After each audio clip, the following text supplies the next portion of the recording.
Okay, we're live. Sorry. Hold on. Let me share my screen really quick. Hopefully, you guys are still here. We are live. Thanks for coming, guys.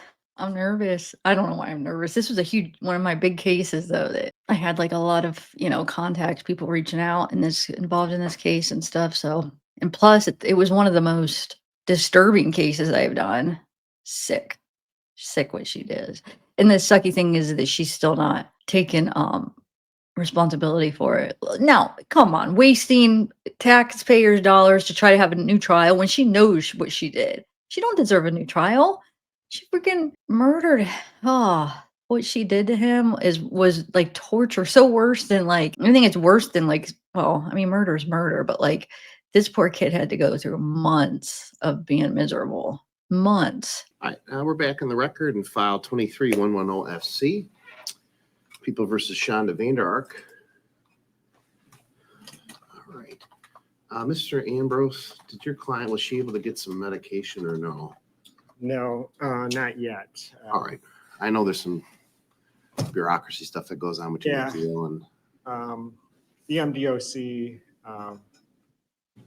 is the one that would dispense it since my understanding, because she's not in Muskegon County custody, that have to go through MDOC. So I did send an email to the person in charge of the MDOC who would be the person that could authorize at least some medication. how is her headache now? Not good. I mean, all right. All right. I did get a copy of the medical records. I'm assuming that we don't want to make those a part of the record, at least certainly not an open part of the record. I guess, how do you guys want to proceed with that? I can make them a confidential part of the record. Stipulate to any sort of protective order that the defense would want. Mr. Ambrose is that's fine. okay. So I'll make them part of the record. We'll call it the court's exhibit number 1. It'll be a confidential record. The court did have a chance to review those records. It looks like on the 22nd, without going into all the details, looks like on the 22nd, Ms. VanderArk complained of that she felt like she was going to pass out. I don't think there's any indication in these records that she did, in fact, pass out. There was some concern with some thyroid issues when she was eating apples, I guess, and they basically told her, don't eat apples. That's what's in the records. So there's nothing in these records about her actually losing consciousness. She reported that she was going to pass out. There's also indication that she asked for some Dramamine for the trip to Muskegon because she typically gets car sickness. So that's kind of in line with the testimony that she felt sick on the way here, but she at least indicated that she gets car sick. So unless I'm missing something, it sounds like they sent her because there was no concern. So based on the records and what we've already done here, I think she's competent, and we're going to move forward today. I am concerned that she reported losing consciousness when a medical person indicates that she complained of feeling like she was losing consciousness, and that she's now kind of amplified for whatever reason, I don't know. But I am concerned about that, the fact that she misrepresented that to her attorney, potentially, that she actually lost consciousness, because there's no record of that in the prison. So anyway, anything else before we move on, Mr. Ambrose? Well, the only way that, she would have to report to the medical personnel that she actually did lose consciousness. So Well, I mean, she okay, I get it, but the quote is, quote, "I felt like I was going to pass out. I have tremors that are severe." That's what she reported on the visit November 22nd, 2025 at 6:45. And she was treated. She says the administrative note was that she was advised on site that the above patient came to the clinic concerned of dizziness and a tingling throat. The tingling throat was transient and only when she ate apples. And it says, the RN advised patient had a reddened throat, no swelling or lymph node enlargement noted. And eventually the treatment is, it says she did palpate in a large thyroid. However, the patient is, I don't want to get into that. Says RN still had concerns about patient's fall risk. The RN exam otherwise unremarkable. RN gave the patient detail prior to calling. I advised RN to tell the patient to stop eating apples. Other than that, I did not have orders for this patient. So that's what happened on the 22nd, at least according to the note. Like I said, I don't know what happened, but these are medical records by individuals that I don't know if they'd have a reason to lie, quite frankly, if they're making a medical record. So, so based on that, I don't see a serious medical issue that is to the concern of the court. So anything else, Mr. Ambrose, on that? I mean, she can testify if she wants about what she's going through. That's fine. But if the request is for an adjournment because of a medical issue, I don't see it. So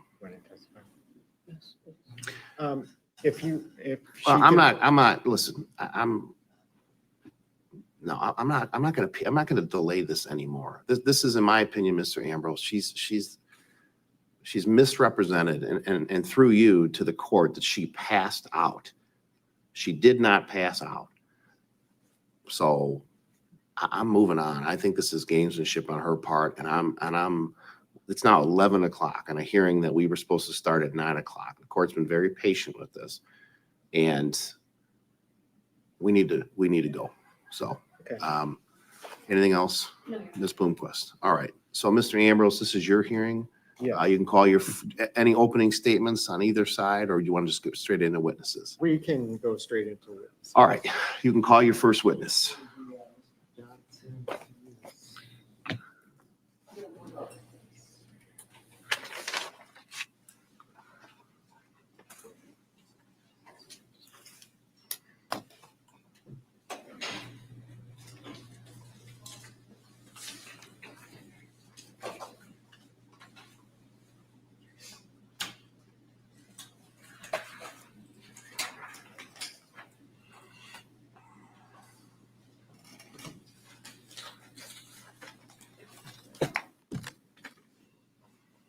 All right, Mr. Johnson, if you want to come on up front here, sir.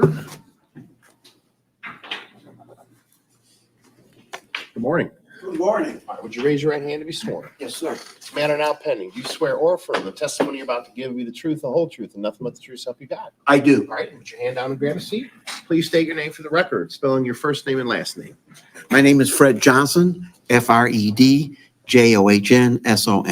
All right. Mr. Ambrose, you're welcome to stay at the table or the Okay. podium, whichever you prefer. So you Appreciate can stay standing, stay sitting. It's up to you, okay? Thank you. Mr. Johnson, you represented Shanda VanderArk, is that correct? That is correct. Okay, and do you recall, you're an attorney. Yes, sir. Can you tell us when you became an attorney? 1984. You know, and I apologize, Your Honor, before we start. Ms. VanderArk, Mr. Johnson may be getting into some confidential information. You understand that? Yes, sir. And you understand that by going forward with this type of hearing, that he's going to relay some confidences. Yes. Are you okay with that? Yes, sir. Do you have any questions regarding that? No, sir. Okay. With that disclosure, Your Honor, I'm going to proceed with. Okay. Anything else we should put on the record regarding that you want, Ms. Bloomquist? Okay. All right. Good enough. What year did you become an attorney? 1984. Okay, and where'd you go to law school? Thomas M. Cooley. And so from 1984, have you always practiced criminal law? I have always practiced criminal law, yes. Okay, and has your license, have you continuously been an attorney ever since 1984? No, sir. My license was suspended last year for 6 months. And what was that? So it was suspended last year for 6. What was the reason why it was suspended? Violation of confidentiality, conflict of interest rules. Okay. And that was while you were a public defender? Yes, And when you represented Miss VanderArk, you were a public defender. Is that true as well? yes. And the initial allegation that was lodged against you, when does that go back to? Oh, gosh, that was, I couldn't tell the year, 5 years ago, perhaps 6. And when was the complaint issued against you? 2024 is my guess. Okay. And 2023, perhaps.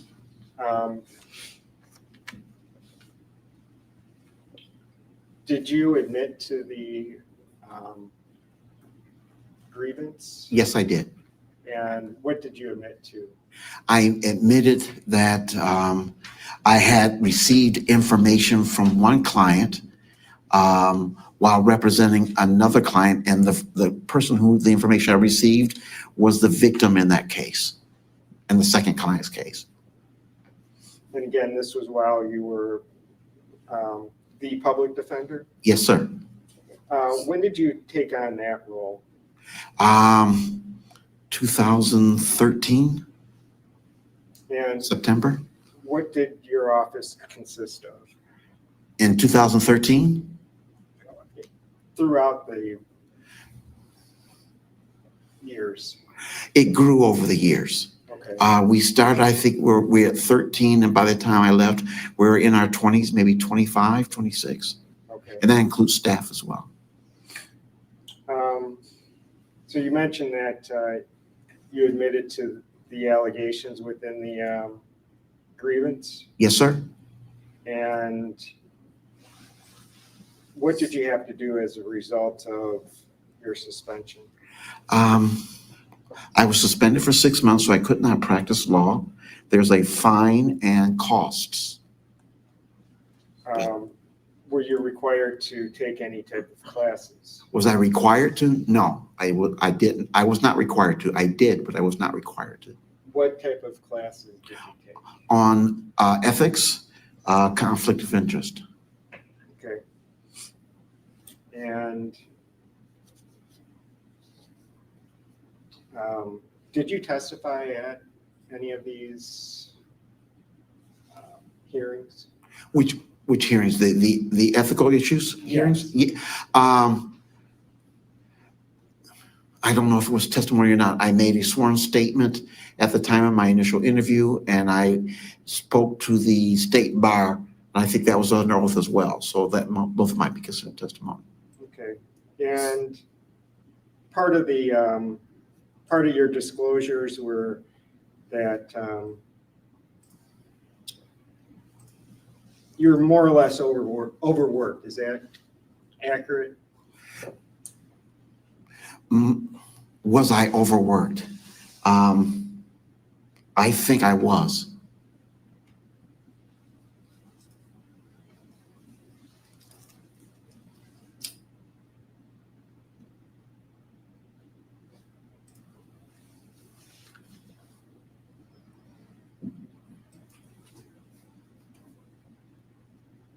And would you disagree with, I was working too long, I was working too many cases, too much stuff, too many irons in the fire? Is that something that you may have said? Yes, sir. Any disagreement about that? No, sir. Also, basically, when I was a public defender, I was working on a conveyor belt system. And the problem that came up on the belt next is the one I tackled and tried to keep the other ones juggling until I could fix them as well. Does that sound like something you might have said? Yes, sir. Now, this case with regard to Ms. VanderArk, do you recall when you initially, how is the assignment system conducted in Muskegon County? You mean back then or now? When you were assigned? When I was public defenders? Yes. Okay. Attorneys are assigned to judges, and whatever case the judge received, that attorney assigned to that judge will receive that particular assignment. Normally, that was the situation, unless something came up and then we'd have to change assignment for whatever purpose might have occurred. Is there a private bar that receives assignments as well, or is it just everything that every indigent client goes through the public defender's office? Things have changed over the year. Things have changed over the years. Currently, all the indigent individuals go through the public defender's office. There is a private bar, however. Are there assignments to the private bar? On occasion, there are, and there were.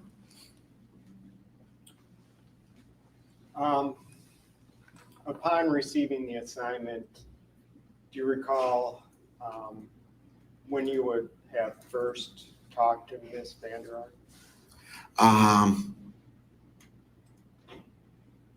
I would assume it was before the preliminary examination, but I don't have a specific recollection of any particular dates. At any point in time at the preliminary examination, with your initial conversation with Ms. VanderArk, did she ever admit to any type of guilt? No, sir. All right. Now, she contended that she was innocent throughout this case, isn't that right? Yes, sir. She testified, right? Yes, she did. She never admitted to any type of wrongdoing that caused the death of her son. That is correct. Now, while you were assigned on to the case, did you have Ms. VanderArk see a professional with regard to competency or criminal responsibility? I had Ms. VanderArk see several professionals, 2 doctors, and we employ social workers on our staff. With regard to, do you recall having Ms. VanderArk seen by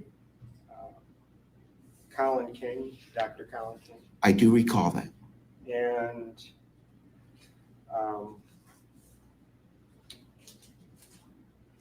in Mr. King's report, did he do a report? He did. And do you recall what the results of that report were? I don't recall the specific results. I recall the conversations we had in regards to that report. As part of his conclusions, would you agree or disagree that he mentioned that Ms. VanderArk continues to insist she did nothing wrong and was not convinced that her actions and instructions caused the death of her son? I don't recall that specifically. If you have the report, it might refresh my recollection, but I don't argue with that statement. It sounds, generally speaking, as what I recall. May I approach the question? You may.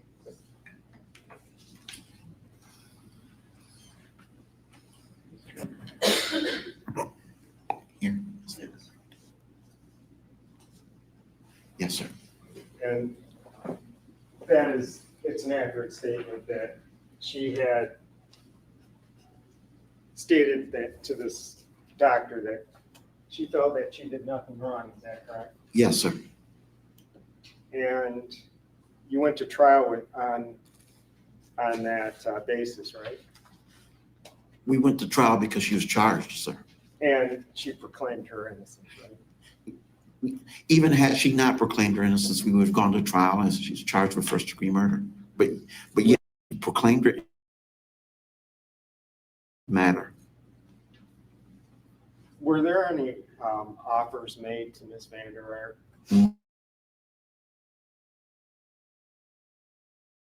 Now,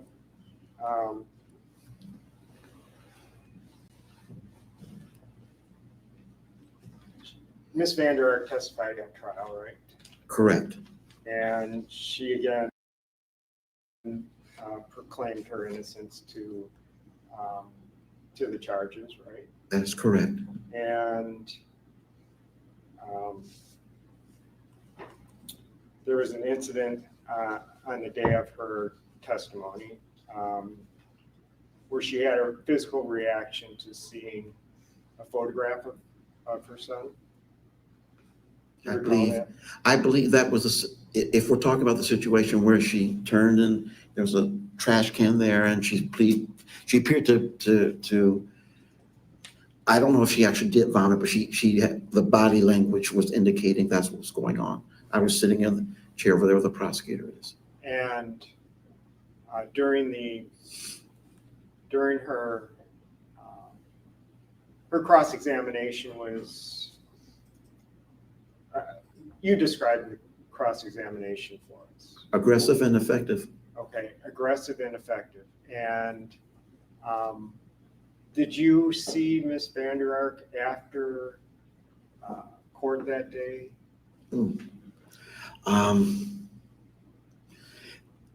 I don't believe I went out to the jail to see her after court that day, no. Okay, did you go into lockup with her after court? I can't honestly tell you that. Right. The next day, can you tell us what happens? And if my recollection is correct, the next day, court was resumed and my client, Ms. VanderArk, was unable to attend. She was unable to come to the hearing, as I recall. And you reported that to the court, right? Yes, sir. And you stated to the court that she had some competency issues at that point. Is that correct? Some competency? That she wasn't able to proceed. Yes, and yes, sir. May I approach you then? And this is, I'm showing you a transcript of December 15th, 2023.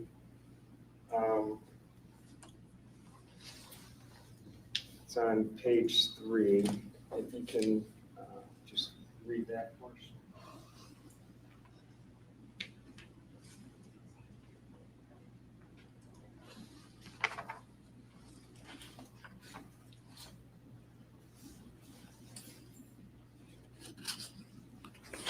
Yes, sir. And so you indicated to the court that she wasn't competent to proceed, is that right?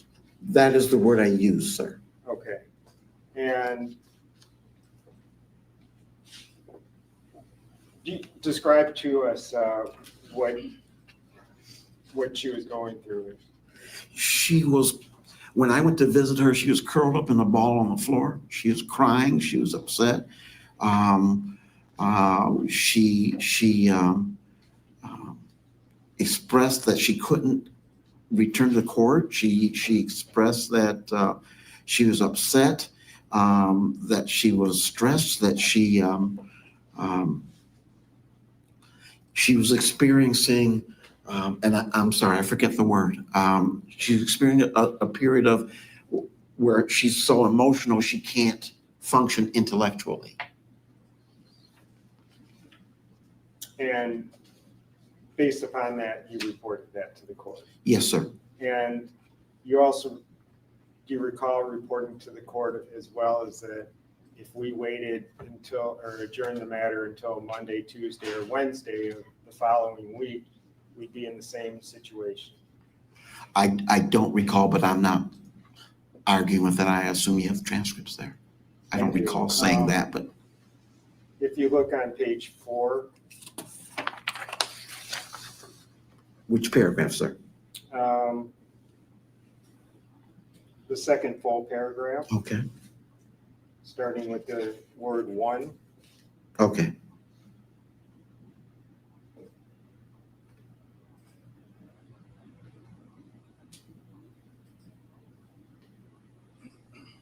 And you agree that you told the court we couldn't guarantee to the court that as of Monday or Tuesday or even Wednesday of next week, we'd be in any different situation than we are right now. That is what I said. And was that an accurate assessment? That was my assessment at the time, yes, sir.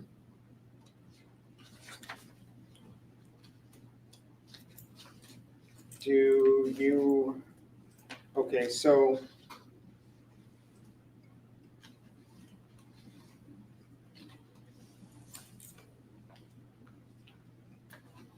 one of the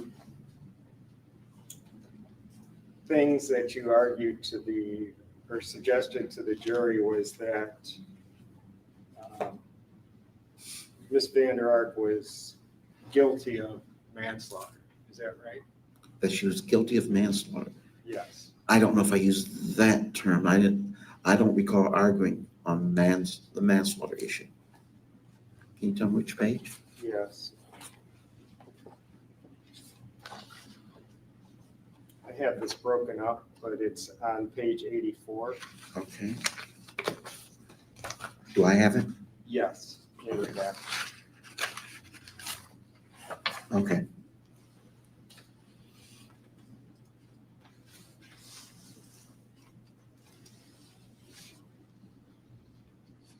And whereabouts on 84, Council?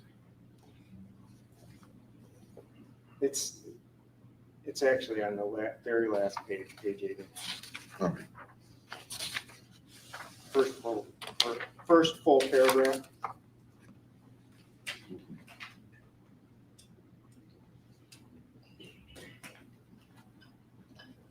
And you told the jury, these people, and I'm assuming you meant Paul as well, these people committed manslaughter. That's what they did. Yes, sir. They caused the boy's death.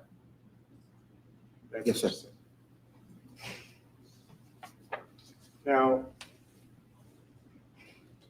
Ms. VanderArk never gave you consent to say that she was guilty of anything, did she? No, sir.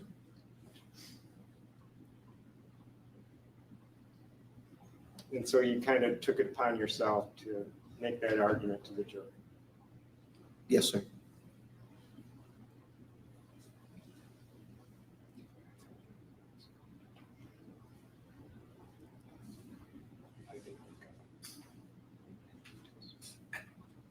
I have nothing further.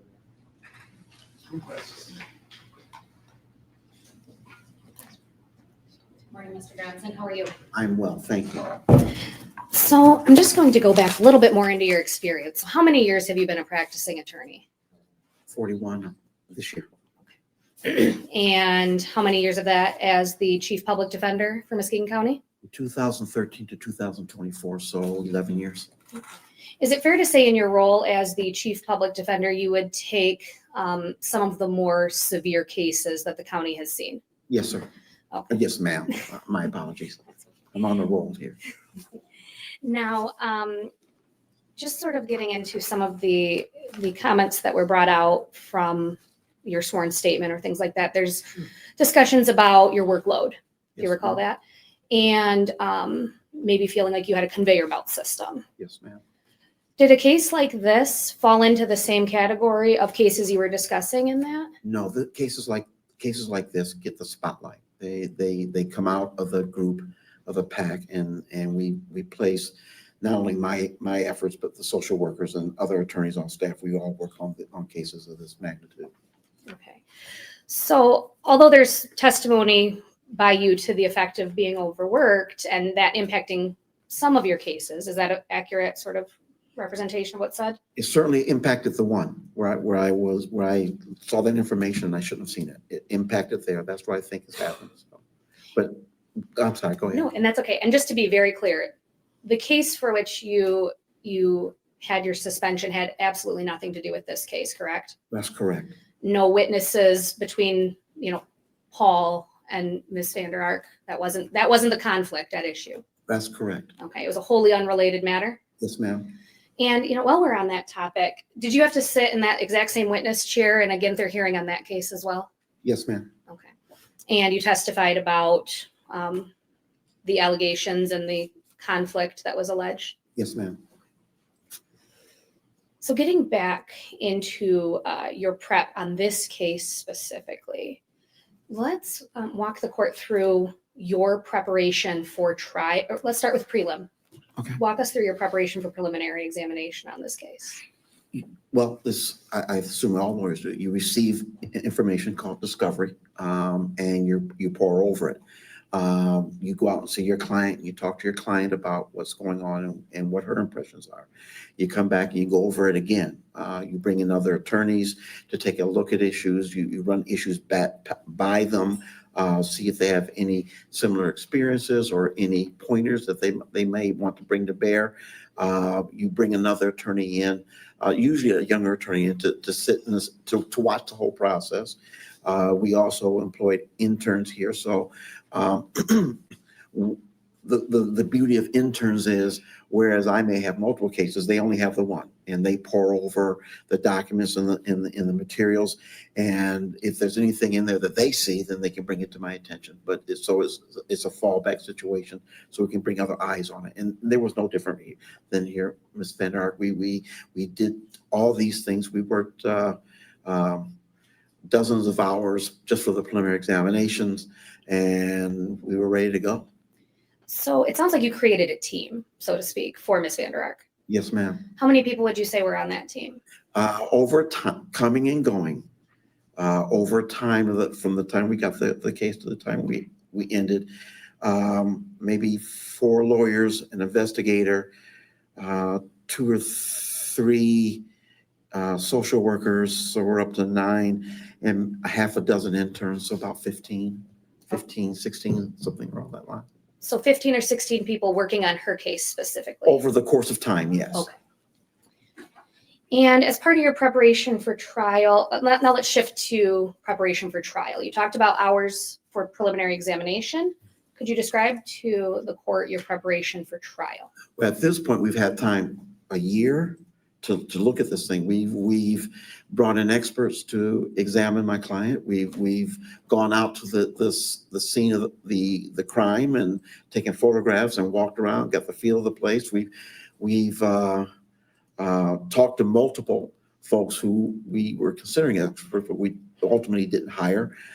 We spoke to outside social workers to see if any of them had come across any episodes along the similar line. We even saw an article in People magazine about a woman who'd thrown her kids out the window and then jumped herself.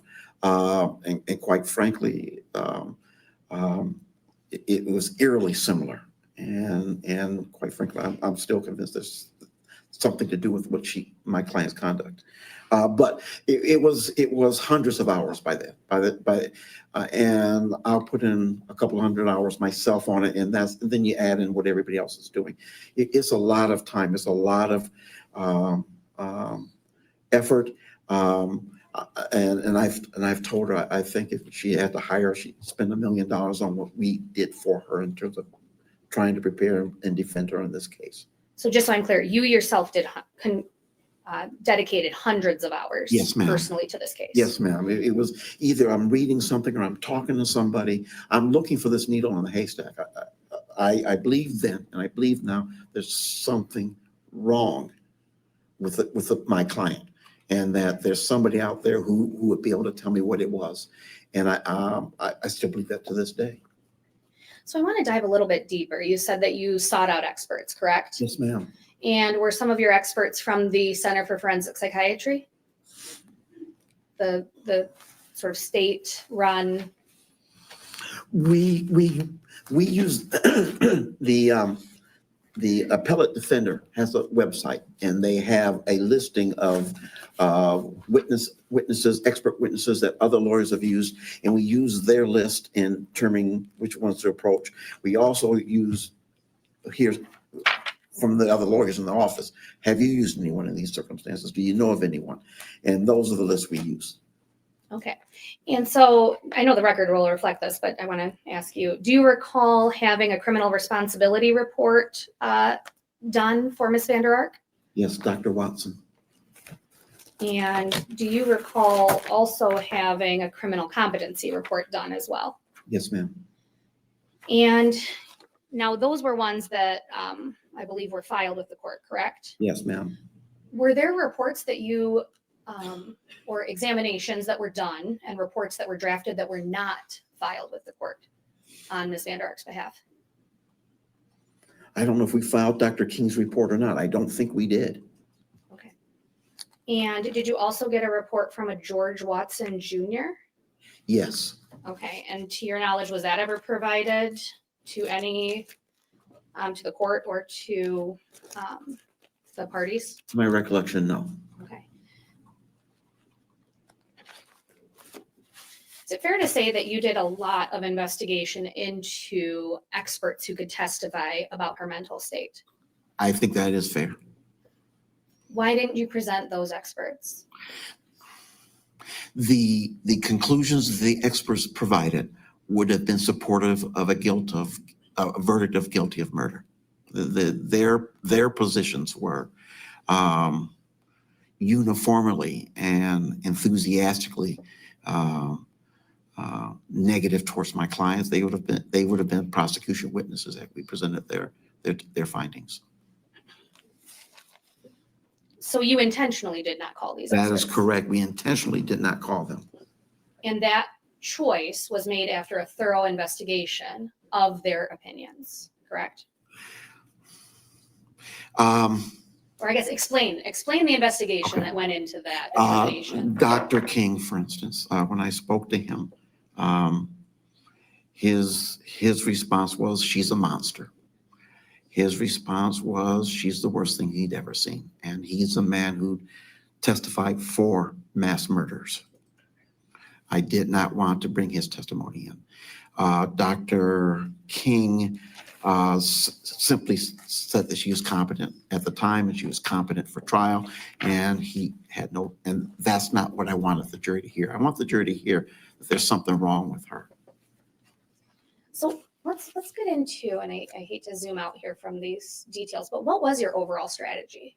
The overall strategy was to attack the issue of premeditation, that my client premeditated when she caused the death of this young man. Our strategy was to demonstrate that through especially her text messages, that she was, for whatever reason, unaware that her son was suffering and was close to death. And we tried, especially with her text messaging at the time, to demonstrate that that was the case. And I know you previously said you were looking for a needle in a haystack for something in your defense, correct? We were looking for the cause. If you understand the facts involved in this case, this young man was her son. This young man, she could have refused him. She could have refused even to take him into her home. She brought him into her home to care for him. This young man was killed in the most brutal, heinous way that you can imagine, slowly starving him to death. The two, and it probably is just because that's the way I'm built. I just can't believe that a healthy person would have done the things that she did. I don't believe it to this day. Now, the realities of this case and the nature of it is something you have to factor in your preparation, correct? Yes, ma'am. And you did, in fact, do that? Yes, ma'am. The evidence? Yes. And now you've talked about these hundreds of hours. Have you also, in preparation for this trial, did you engage in witness preparation? Of my client? Of anybody? Yes, we talked to my client about her role and how we were going to decide once we got there if she's going to testify and the sorts of things she might be asked and sorts of things that we'd be asking of her. Our only other witnesses would have been the experts had they been called. And so there wasn't anyone, or the social workers. And since we didn't call any of those folks, it wasn't necessary to prep any other witnesses for testimony. And additionally, in preparation, did you evaluate filing motions to suppress or other sort of pretrial motions Yes, on this case? certainly. And that was the value of the groupthink. you have several lawyers and you're asking them, and an investigator, what about this issue? What about that issue? Should we file a motion on it? Should we attempt to take you to the Court of Appeals? We lose that sort of thing. All those issues were discussed. Did you also prepare for your voir dire in this case? Yes, I did. Okay. Are you aware there's an allegation that you did not prepare for voir dire in this case? Yes. Okay. And in preparation for today's hearing, did you provide to me some documentation from your file regarding your voir dire? I did. Okay.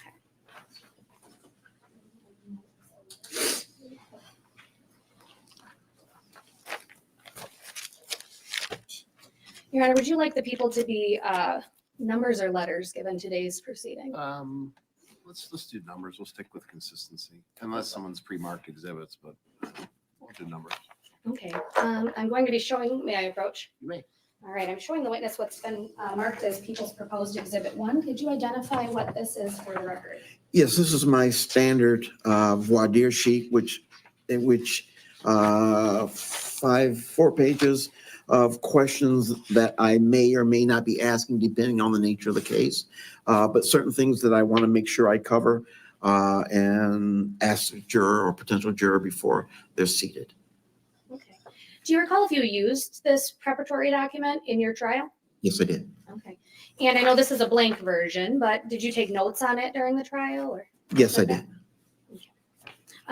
Your Honor, at this point in time, I'd move for the admission of People's Exhibit 1. Mr. Ambrose? I'm sorry. He's been moving for admission. Oh, I have no objection to it.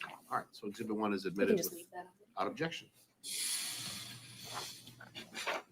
What did you do to prepare for voir dire? Was it all contained in this document, or what else did you do? No, ma'am. The day before, a couple of days before a jury trial, the list of potential jurors are made available to the parties. We got that list, and there's some information. It used to be better when it was handwritten, but now the computer stuff is not as helpful. But there is information, and I say myself and the interns go over this information to discuss potential jurors. We're looking for folks that we want to keep on the jury and folks we don't want on there, and so we're going over these things and we're asking questions back and forth. Do you know these people? Have you met these people? Are these people, witness? Are they friendly to us? Would they be hostile to us? And we're going over that list. And so we've got notes. When we come into court, we have notes on the witness list that they gave us as to individuals we may not be called, we may not wish to sit on the jury. A police officer. If there's a police officer, we're probably going to ask him to be removed or her to be removed. So we go over that. Then when we get to when we prepare, we're looking at which of these questions are important to us and which ones are not. The way voir dire works, as you know, they're asked, did you hear all the questions and would you answer any different? So you can't ask the same questions over and over. So what I try to do during my voir dire is specifically save out some questions so that every time I take somebody out, I have new questions for them. The whole panel hears them, but they're new questions, and they kind of help keep the interest of the rest of the panel. So that is part of the voir dire preparation. The reality with voir dire is, if you pick a bad jury, the case is over. You're done. You've gotta emphasize that part, because if the jury's not listening to you, it doesn't matter how brilliant you are afterwards. The voir dire has to be effective for your client. So we put a lot of emphasis on it. And you specifically did in this case. I specifically did in this case. Now, is also part of your voir dire come from experience? Yes, ma'am. And could you give a rough estimate before this trial how many jury trials you have conducted?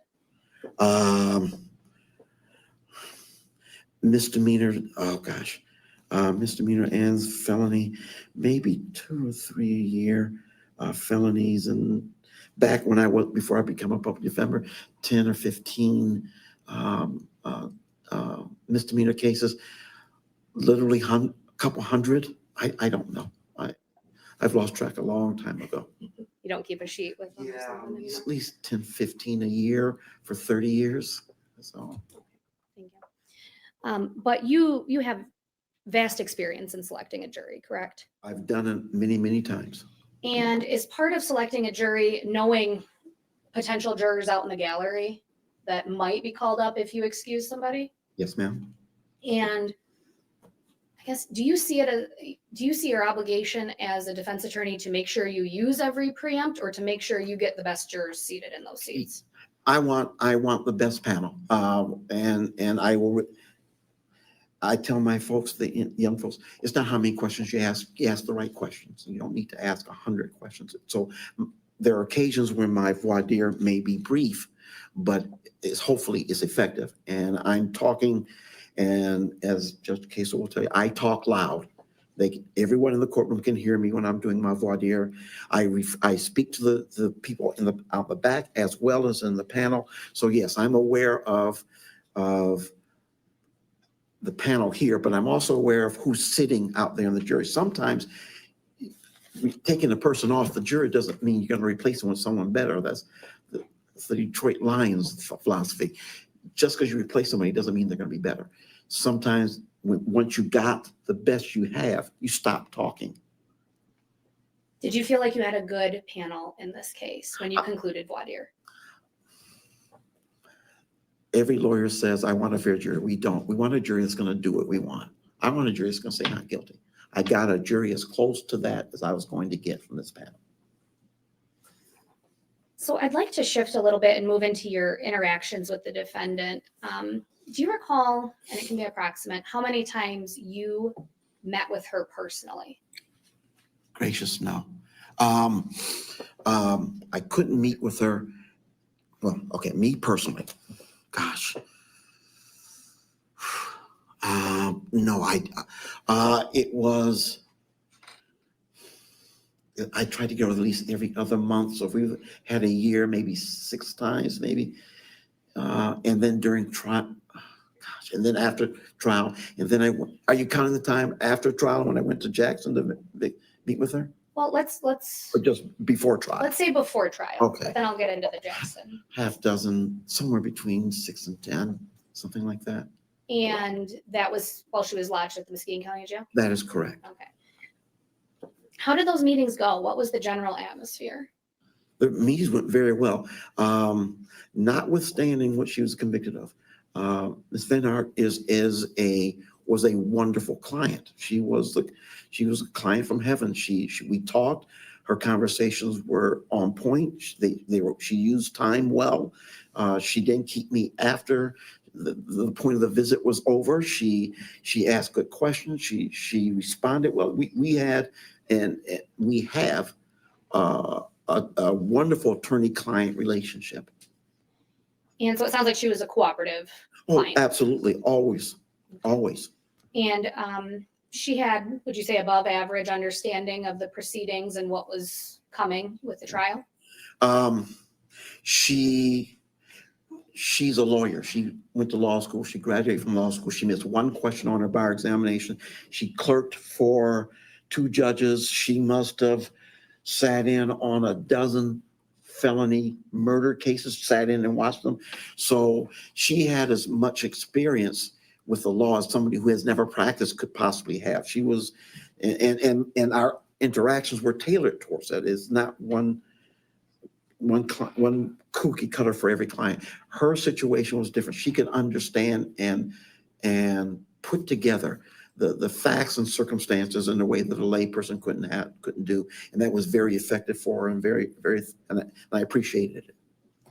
And in those discussions with her, is it fair to say you discussed trial strategy with her? Yes. Okay, what was that trial strategy? The trial strategy initially, and hopefully when we began, was to find that there was no intention, there was no premeditation, and that there is something mentally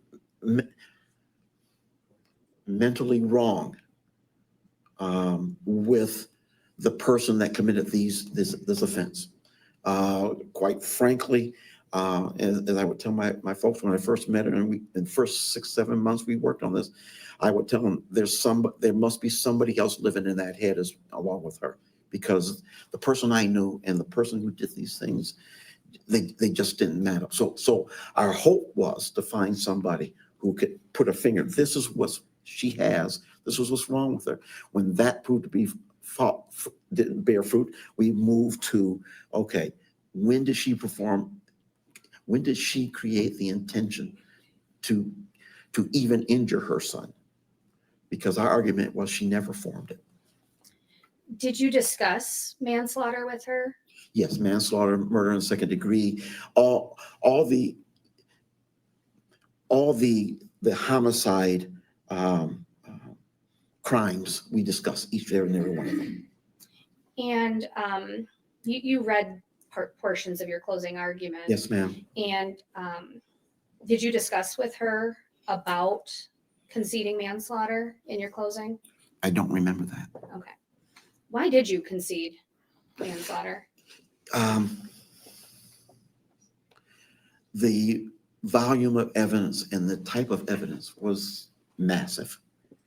And if you look at a jury and you tell them that nothing's wrong when it's clear to even somebody hasn't been attention that something wrong has happened, you lose them.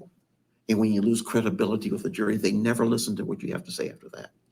Quite frankly, I was hoping for murder too.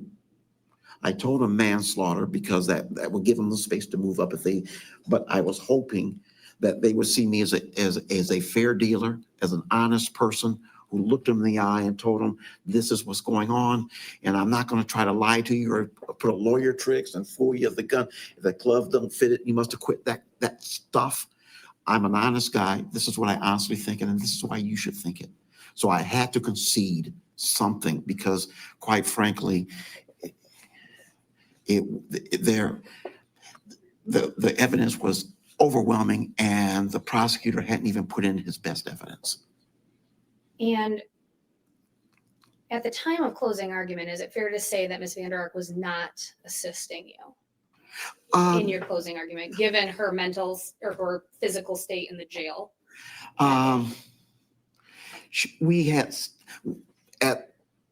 before the day that morning, we had stopped talking about what we were doing in court, and it was just a conversation of, will you come to court? That's all we talked about. Will you come to court? And when she couldn't, then we went back to court and we finished up. We had talked about the things I would say, generally speaking, during the course of my representation of her. But the reality is a closing argument is as much art form as in science. I don't know exactly what I'm going to say every time. So I couldn't tell her exactly. She understood the plan. Did she know exactly what I was going to say? No, because I didn't know exactly what I was going to say. But I want to just clarify, though, your decision to concede manslaughter wasn't an off-the-cuff decision. Oh, no, it was not. No, it was not. And you conducted some investigation and you put a lot of thought into doing that, correct? Yes. Okay. So I want to shift gears here into her competency. How many cases have you handled where someone has been referred for competency or criminal responsibility examinations? 3 or 4 a year, so 30 or 40. Okay. And so have you had situations where you have somebody who absolutely can assist you in any aspect of the court proceeding? Yes. Was that the case in this case? No. Okay. And during trial, was Ms. VanderArk alert to her being Ms. VanderArk? Yes. Was she alert to she was in Judge Casel's courtroom? Yes.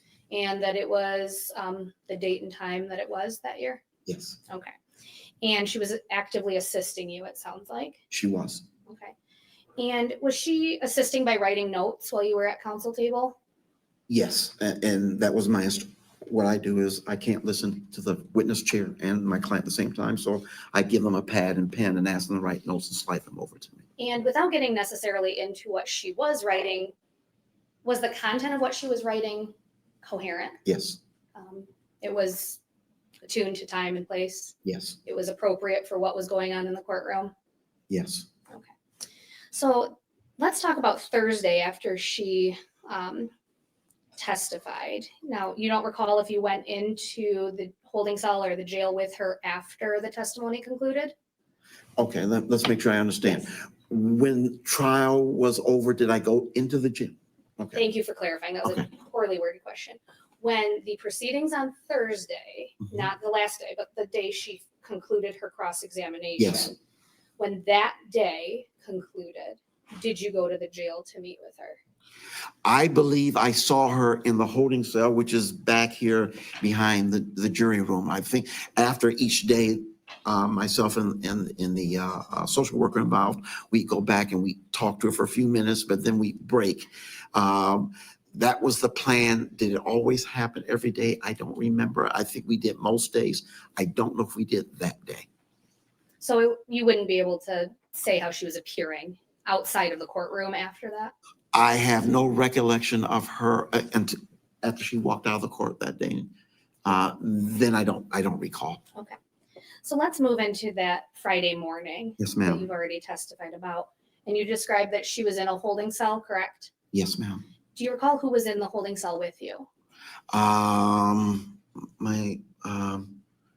Miss VanderArk and my caseworker. Who's my caseworker? My social worker was there. I'm trying to remember which one it was.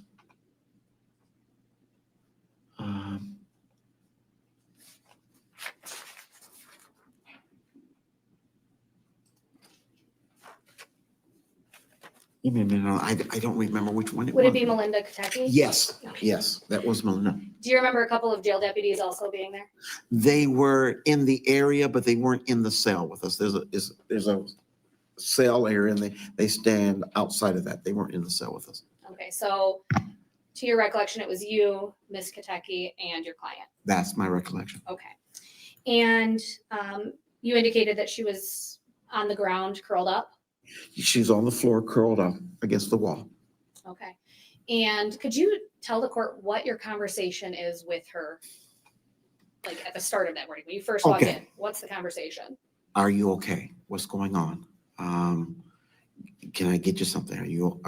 What are you feeling? Can you explain to me what's going on? What was the situation? Ms. Kotecki was also talking to her, the same sorts of questions. What's wrong? And what did Ms. VanderArk reply? Effectively, I can't quote her, is what she said. Her response was that she could no longer, she could not go up into the courtroom today. She couldn't take the trial today. She was having an episode and she just couldn't tolerate being in the courtroom today. And at some point you come up to the trial court and you place on the record Yes. what occurred, correct? Yes. And in that you stated you discussed Ms. VanderArk's options, correct? Yes. Did you in fact discuss her options on how to proceed that morning? Yes. Yes, ma'am. Could you explain that conversation to the court? We explained to her that option one was to come back into court and just sit there. We're not going to put you on the stand again today. Just sit there. Option two was for us to go back and ask the judge to adjourn. That was in fact plan A, to ask for an adjournment to give her, or at least some breathing spell.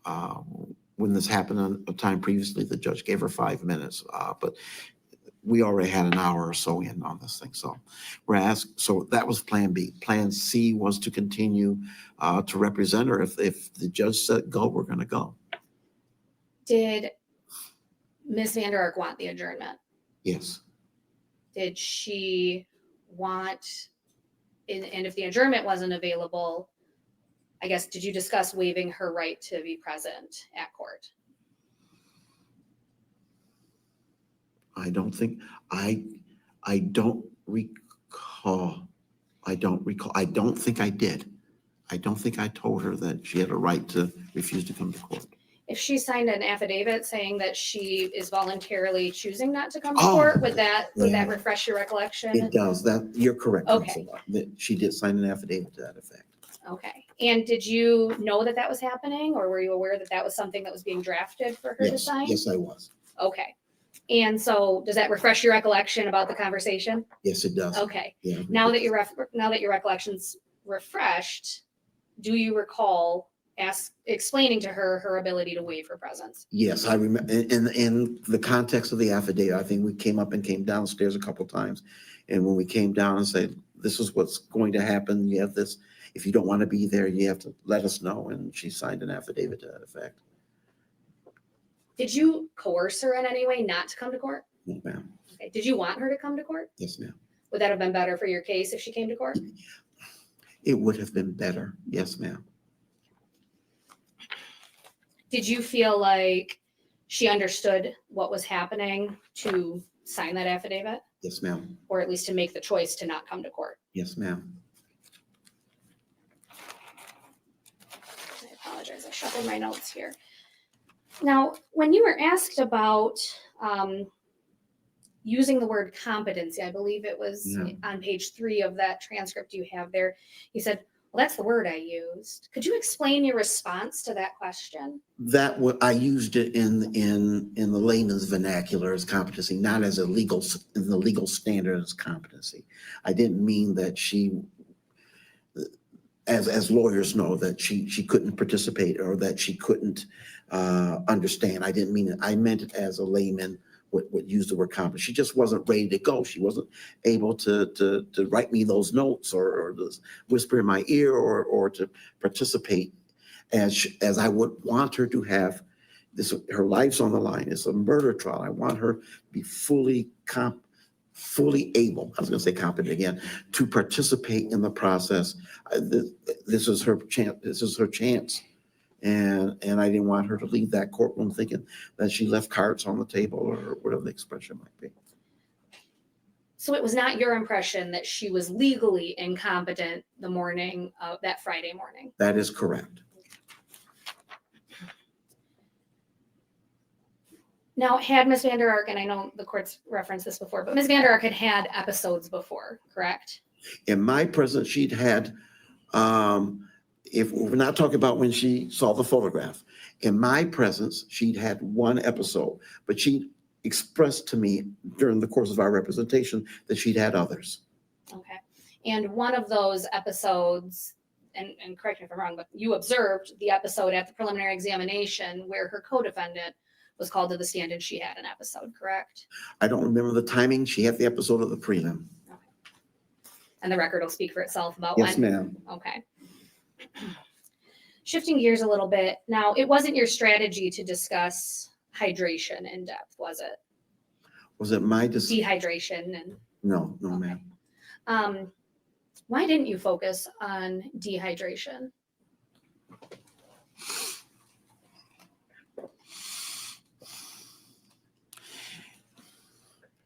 It seemed to me that dehydration, along with the corporal punishments, along with the deprivation of food, along with all the other burdens that young man had to go through, were part and parcel of the same issue. Our argument was she did not form the intent to injure this child. So whether she injured him with dehydration or she injured him by starving him or she injured him by thermal, it wasn't an issue. The issue is, did she intend? Did she know? Did she create the intention in her mind to hurt this boy? And that was the issue. So I didn't concentrate on the other issues that the coroner said went into causing his death either, because they just weren't the issue I wanted this jury to concentrate on. Okay. So that was a conscientious choice on your part. Sure. And we weren't arguing that the boy was dehydrated. We weren't arguing that he had passed away. That he was underfed. We weren't arguing any of that. We were arguing intention. Do you think if you would have argued that he didn't have his water access restricted, that would have furthered your strategy at all? Or presented the case in a better light for you? I think I would have lost the jury on that. They had photographs of this boy. And nobody's going to take a look at those pictures and say, this boy needed water.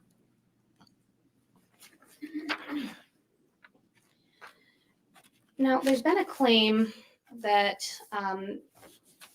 you provided deficient performance for allowing commentary in lieu of a video. Oh, God. Are you aware of the video that I'm mentioning? Yes, the Okay. best thing I did in that trial was the best thing that happened in that trial was the fact that that video didn't come in. That video is literally the worst thing I've ever seen. There is no commentary that can express to a jury how bad that video is.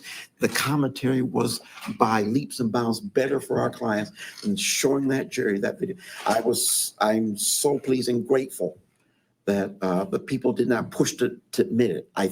That video is just awful. And to the day I die, that was the right strategy. It's the best thing we did during trial was keeping that video out. It's just awful. You see it, you'll never forget it. And just to go back a little bit and expand this, were there in-chambers discussions between yourself, Mr. Roberts from the prosecution and the court about this specific video and the presentation of it to the jurors? Yes, ma'am.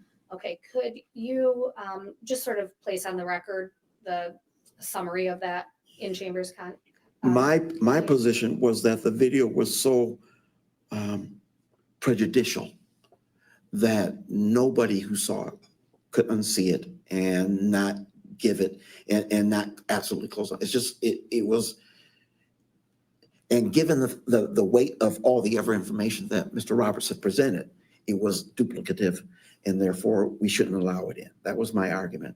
Ultimately, as I recall, Mr. Roberts just agreed not to use it. We use this description, but we wouldn't use the actual video. But that was due to a strategic stipulation, correct? Yeah, that was big. That was one of the best things we did.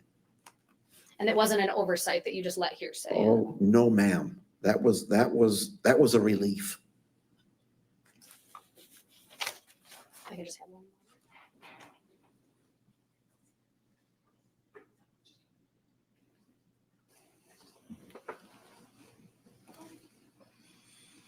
Thank you, Mr. Johnson. I have no further questions. Thank you. All right, Mr. Ambrose.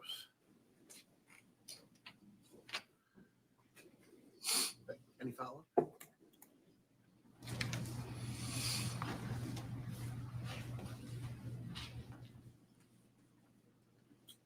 You mentioned that the morning of December 15th, 2023, Ms. VanderArk was on the floor, curled up. That's the day when she she declined to come to court? Is that what you talking about, counsel? Yes. Yes, sir. That's how I found her. And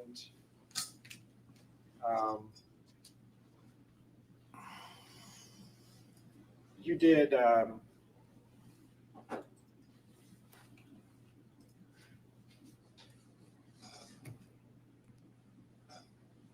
you used the word competent, but you stated that you were using it to the court as part of a, in layman's terms rather than a legal definition.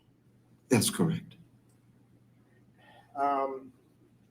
After the trial in this case, do you recall providing any interviews with the media?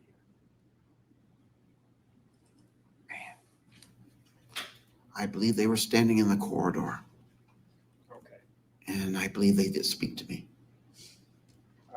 Do you recall telling, when asked a question about your conversations with, or your interactions with Ms. VanderArk, that she was in a catatonic state? I may have used that term, yes. Okay.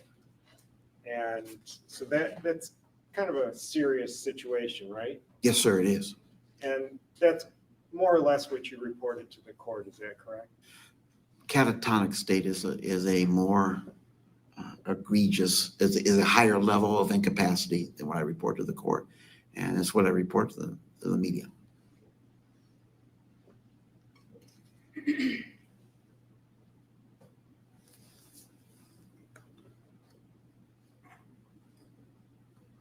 You know, there was some testimony regarding dehydration, and it was your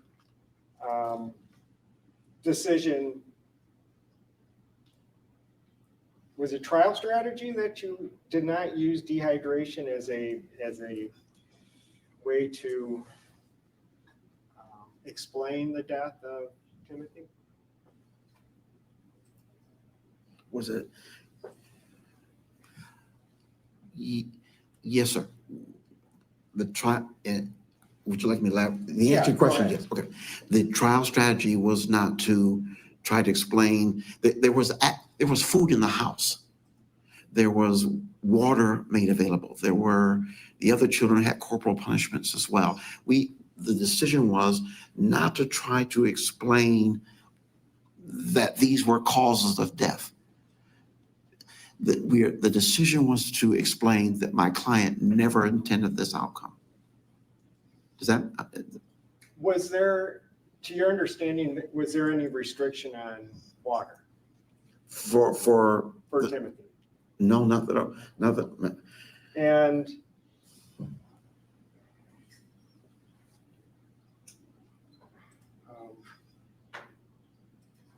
when's the last time you saw the death certificate?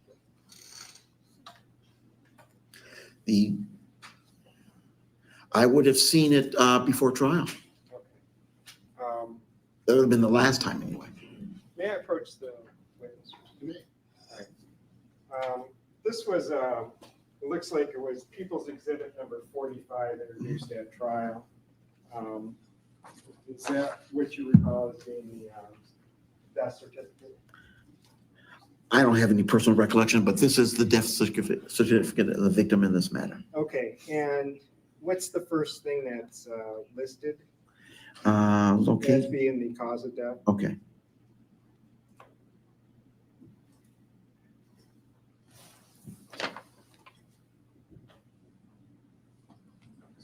Cremation. What box is that in? Do you know, Ralph? 36, Okay, I was looking for that. near the bottom. Okay, 36.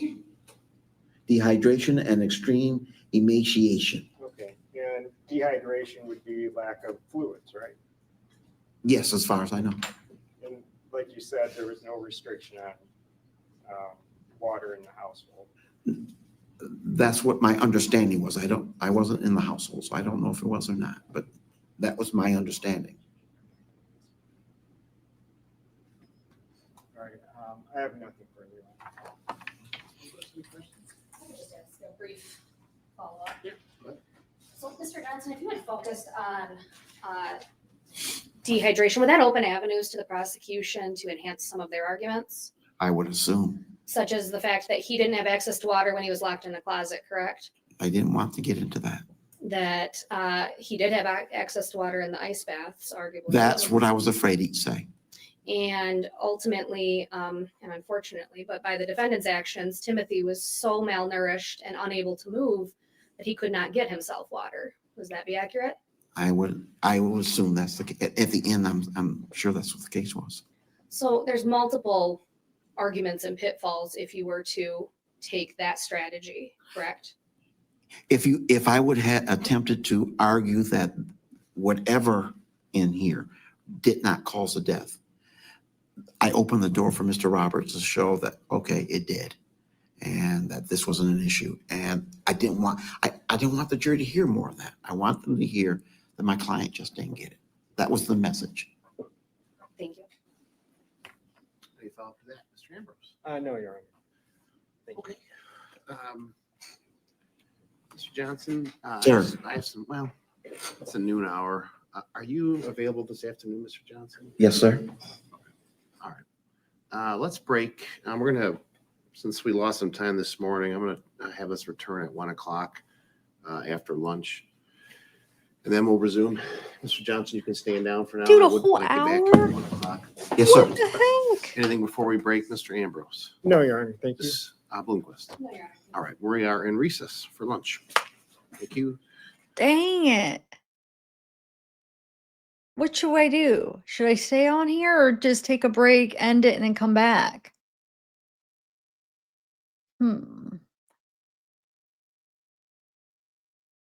Poor baby, poor baby. She makes me sick. Playing the victim all the time. All the time. She plays the victim.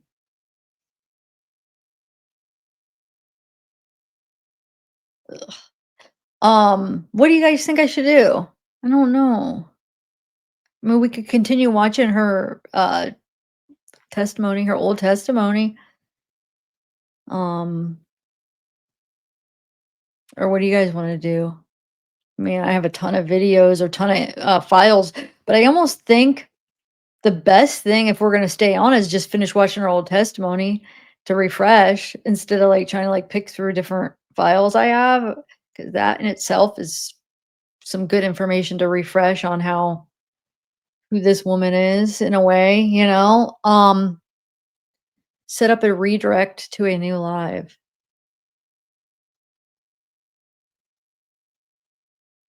So wait, you think set up a redirect to a new live?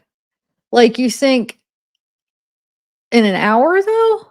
Or just do it now? Because if I'm going to do it now, why wouldn't I just stay on, right? Um, put a 1 if you think I should take a break and no, no, no. I always do it the opposite. 1 always means yes. So put a 1 if I should stay on. Attitude. Look at the attitude on her. That's not doing her any favors. All this. Anyway, I know video is different. Oh, hit start and look.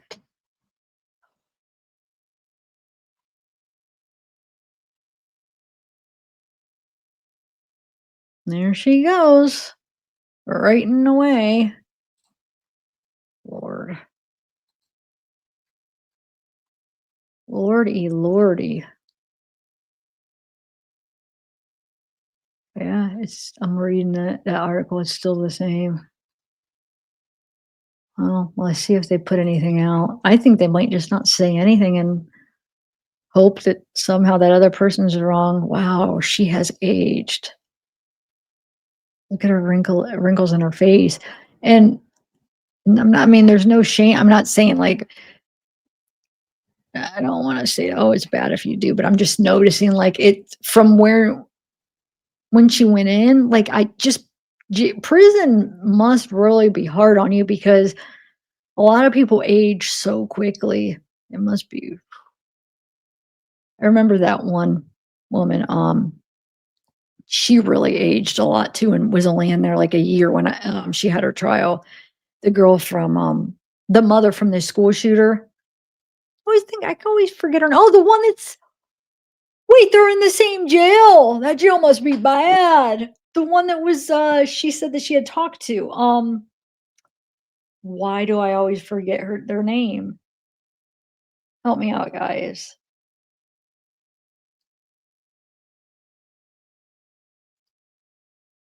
She was the mother. The both of them, both parents got jail time. Their son was one of the school shooters.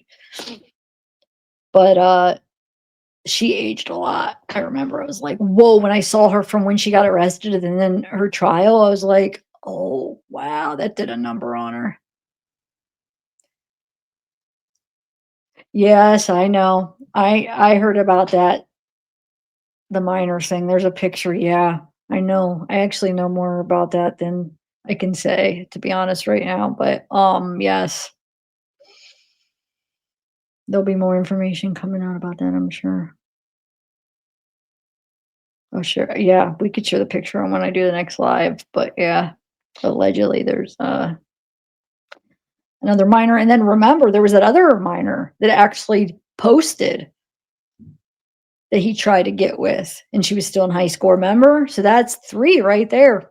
And I'm sure there's way more than 3, to be honest. It's like that's the type he goes for. So come on. What is she doing? I think it seems like they're waiting for her to sign something, like to go through some paperwork. Crumbly. Thank you. Yes. Thank you, Wolfpack. Crumbly. That's who I was talking about. She aged a lot and they're both in the same jail or prison.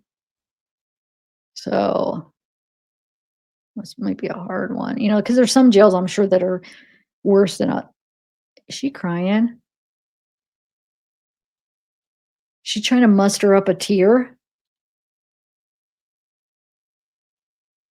feel like she is.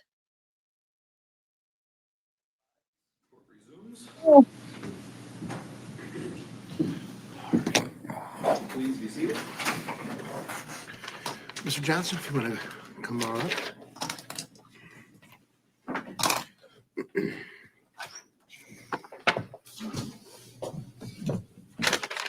All right, we're back in the record in 23-110 FC People versus Shanda VanderArk.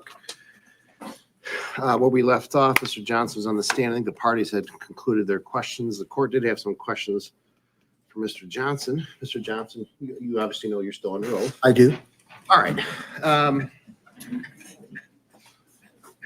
just see here. There were some questions about by Mr. Ambrose regarding the suspension. Yes, sir. That I think occurred, last year or this year? I served it last year. It took almost 9 months to get the process rolling, so it actually occurred the year before. All right. And my understanding, you've actually been here and get their hearing for that case, correct? For that case, In yes, this but court. not for that issue. You're not for that issue, but in this court, correct? Yes, sir. In this very courtroom, correct? That is correct. Okay, and that was for it was People versus LTJ Udall, is that correct? Yes, sir. And that was 2019, I think it's 947 FC. Yes, sir. All right.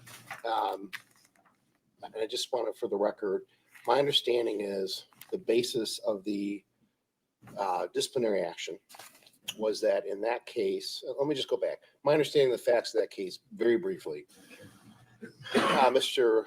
Udall was charged with criminal sexual conduct, I think in the first degree. Is that correct? Yes. Okay. And the victim of that charge was a client or represented by the public defender's office. Is that correct? Yes. And that was in an abuse neglect case or an NA case, correct? Yes. All right. In my understanding, you did not actually handle that case, correct? That is correct. And was it other members of your office that had handled that? Yes. Right. And my understanding is there was a file that was taken from your office detailing this minor child's counseling records, psychological records. Is that correct? Yes. And my understanding is that you actually used those in Mr. Udall's defense. I saw them. They weren't used. They weren't used, but you certainly used them to prepare. Yeah. Yes, sir. I read them and I knew. And my understanding is there was supposed to be you were supposed to isolate yourself from that. It was set up to isolate yourself from those files because you knew there could be a potential conflict. Is that correct? Yes, sir. We have processes in place to make sure that didn't happen. Okay. And that did not happen. That's correct. The process has failed. And so essentially you actually used what were supposed to be withheld from you. Yes. In that case, Mr. Udall's case. Is that Yes, correct? Sir. And that was the basis for the judiciary or the complaint. Yes, sir. Grievance, correct? Yes, sir. It Okay. was. And you admitted that this happened, and I don't think you contested it at all, correct? That is correct. All right. And that's the basis for the disciplinary action, as far as you know. Yes, sir. All right. As far as you know, did the disciplinary action have anything to do with, not getting back to your client or not talking to her, doing something that you weren't supposed to do in terms of representing, something similar to what's being alleged in this case? No, sir. My understanding is that there was Mr. Udall's case actually had 2 trials. Is that correct? Yes, sir. All right. And you represented Mr. Udall in the first trial. Is that correct? Yes. And what was the result of that trial? That was a hung jury, Judge. Okay. And then the second trial, I have, at least according to what the records say, is they occurred in December 13th to December 15th of 2023. Is that your recollection? Yes, sir. Okay. Now, you had testified. Mr. Ambrose had asked you about, your stress level at that time. You were on a conveyor belt. Mm-hmm. Was that true at the time of the second trial in Mr. Udall's case? That you were on a conveyor belt? I think that's one of the reasons you said what was going on for the disciplinary action. Is that true? Judge, it was. Okay. That the workload continued unabated for the time I was at the public defender's office. It was self-inflicted. I didn't go on vacations. I didn't, when I retired, I had 50 more days of vacation time that they didn't even compensate me for. I was at that office and I was doing that work. So yes, it was a continuation of the same process throughout the entire time.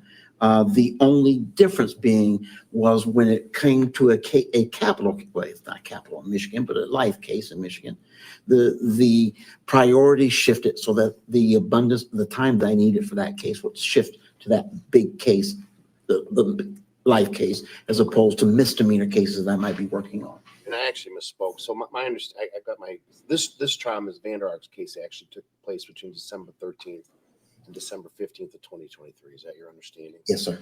I had it wrong. That Udall case happened in April of 2022. Is that Okay. your recollection? I thought so. I thought his was done by the time Ms. VanderArk began. Okay. So this trial,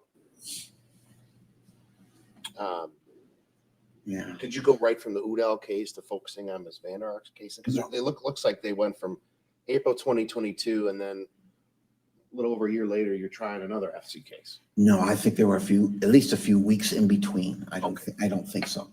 All right. Now, looking back on it, Yes, sir. were you able to give Ms. VanderArk's case what you felt was the appropriate amount of attention for an FC case? Yes, sir. Okay. All right. Was that with the assistance of the people you've already indicated? Yes, the team did. It wasn't all you, it was the team. That's correct. All right. And would you say that you were in charge of the team? Like Yes, sir. you weren't absent, say, look, you guys do all the work, I got to take care of everything else? Or were you there for meetings? Were you there for other stuff? I was there. Okay. All right.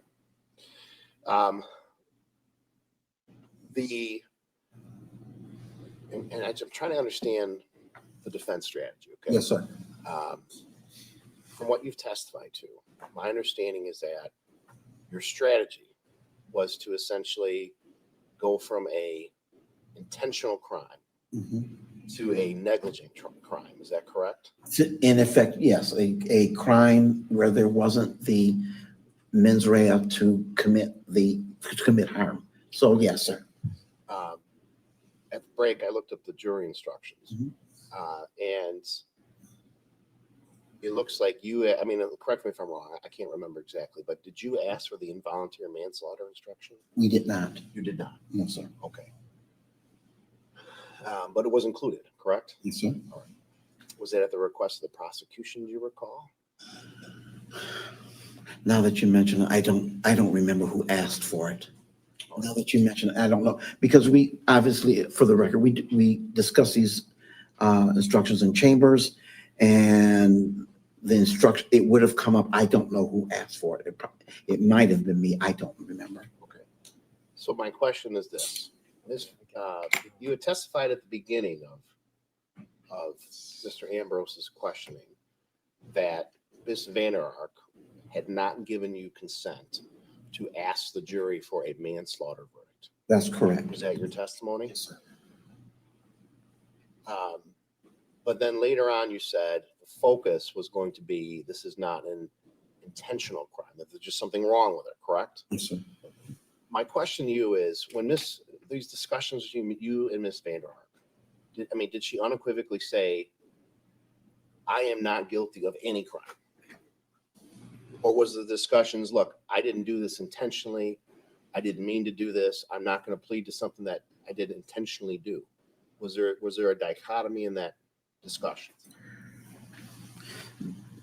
The discussions about her responsibility came in two phases. The first phase, when we first met, she told me the same thing she told the police at the time that the boy was discovered, that she found him in the bunk bed, she pulled him down, and she's trying to administer CPR, and et cetera, et cetera. That's the first thing she told me. Then after that, once we got past that and the police reports came in, it was clear that wasn't the situation. We talked about individual defenses to individual crimes. And we covered everything. We covered all the things that she might be, that her conduct the jury might find her guilty of. I never directly challenged her, did you do something here? And that's not my way. If a client either wants to talk to you about that way or they don't want to.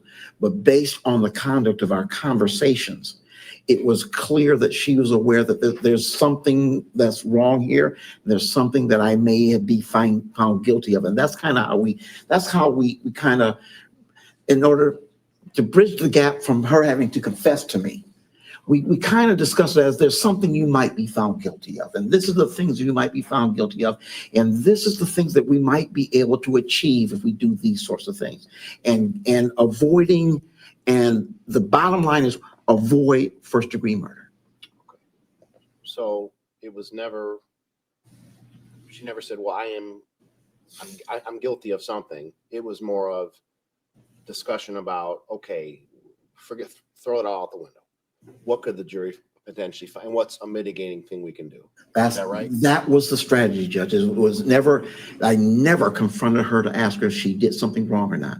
I gave her the way out. The jury might find you guilty of these things. What are we talking about? And that's how we bridge that gap. So there was never an affirmation on her part that I recognize that I am guilty of a not unintentional type of charge. Never before or since. Okay. And it sounds like initially you wanted to find an expert witness to assist you in that defense, correct? Very much so. And you went through, you tried 2 different expert witnesses, is that correct? We hired 2 different ones. Okay. We talked to 3 or 4 others, and we talked to other people, but we hired 2. Right. And is it your testimony you could not find an expert that could assist you in that defense? Yes, sir. That is my testimony. Did you discuss with Ms. VanderArk that you were going to make the argument to the jury that she was guilty of an unintentional, negligent type version of either manslaughter or homicide? Did you ever discuss that with her, that was the strategy? I can tell you how we discussed it. First degree murder is an intentional homicide. You didn't intend to do anything. And that's the argument we're going to make to the jury. That's how we discussed it. Did she ever say, wait a minute, no, I don't want you to do that because I'm not guilty of anything here? No, Miss VanderArk, again, she was the client from heaven. She sat and she listened and we talked. She understood, and then she trusted my judgment. At least her conduct indicated she trusted my judgment from that second week on. The only thing, Judge, we ever had a crossword on was about the Michigan-Alabama football games. So again, she never said, Mr. Johnson, that is not an argument I want to make. I am maintaining my innocence to every single thing, that I am innocent, and I absolutely do not want you to concede any sort of guilt in any way, shape, or form. That is absolutely correct. Okay, that she did not. She did not. Not ever. And you feel, coming from defense background, Mhm. sometimes defense attorneys have a tendency to kind of, they think they know more. They know what's better for the client, right? Yes, sir. I know you don't want to do this, but we're going to do it anyway because I want to make sure that we're successful here. Yes, sir. Did you do something that she did not want you to do to be successful, or did you do what you had to do in consultation with her about what the strategy was going to be? The latter. And again, this is a different client than what we normally receive. This was a client who's much more sophisticated about the law and had much better understanding. And our relationship was more co-counsel, or maybe senior counsel myself and junior counsel myself, but more co-counsel than lawyer layman or layperson. She understood the strategy. She conceded that was the strategy that we were going to use at trial. She understood it. She knew I was going to do that. Did she know the exact wording or how it would come out? No, she didn't, because I didn't. But she understood it, and she understood what we were going with. And at no time did she express concerns that I don't want to do it that way. I want to go on and say, I didn't do anything. I wasn't even, whatever her argument would have been. But no, I never asked her if she committed the offense. She never told me she didn't commit the offense. The other question I have is, in all these discussions, I mean, obviously you're saying not first degree, not premeditated. Yes, sir. Not second degree, not, because that's an intentional crime, Yes. right?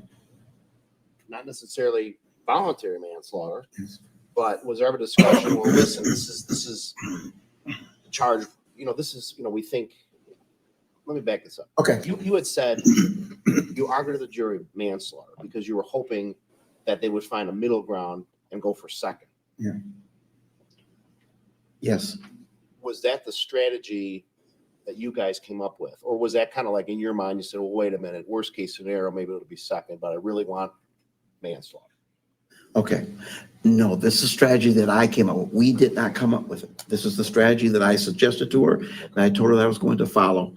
And at no point did she express to me that, no, I don't want to do it that way.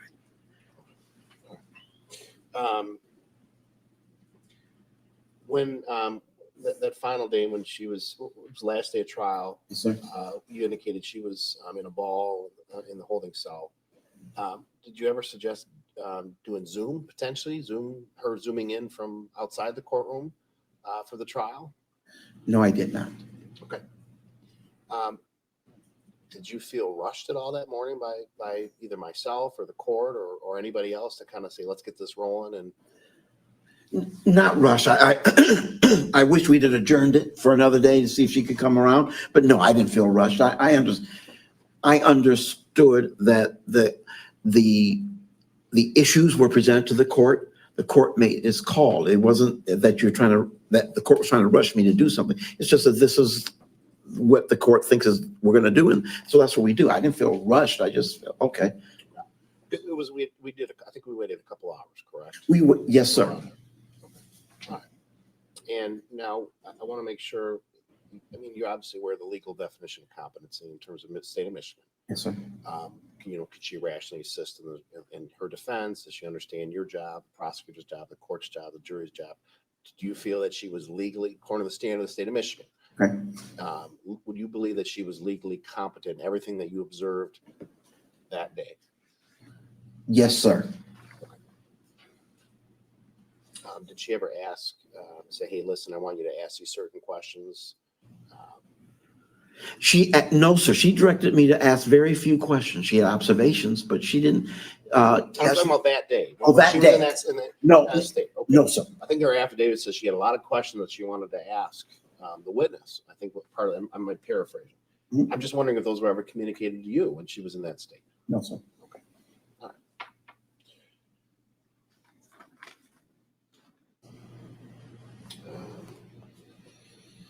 All right, that's all I have. All right. Any follow-up, Mr. Andrews? Yes. Go ahead.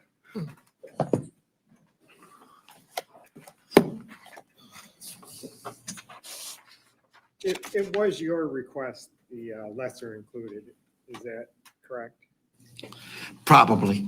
Okay. It was a chambers discussion when we talked about the instructions, and so I don't have any specific recollection, but probably I can't think by the people would want that instruction. Okay. May I approach you? You may. And this is a transcript of December 15th, 2023. Page 41 near the bottom and going to the next page.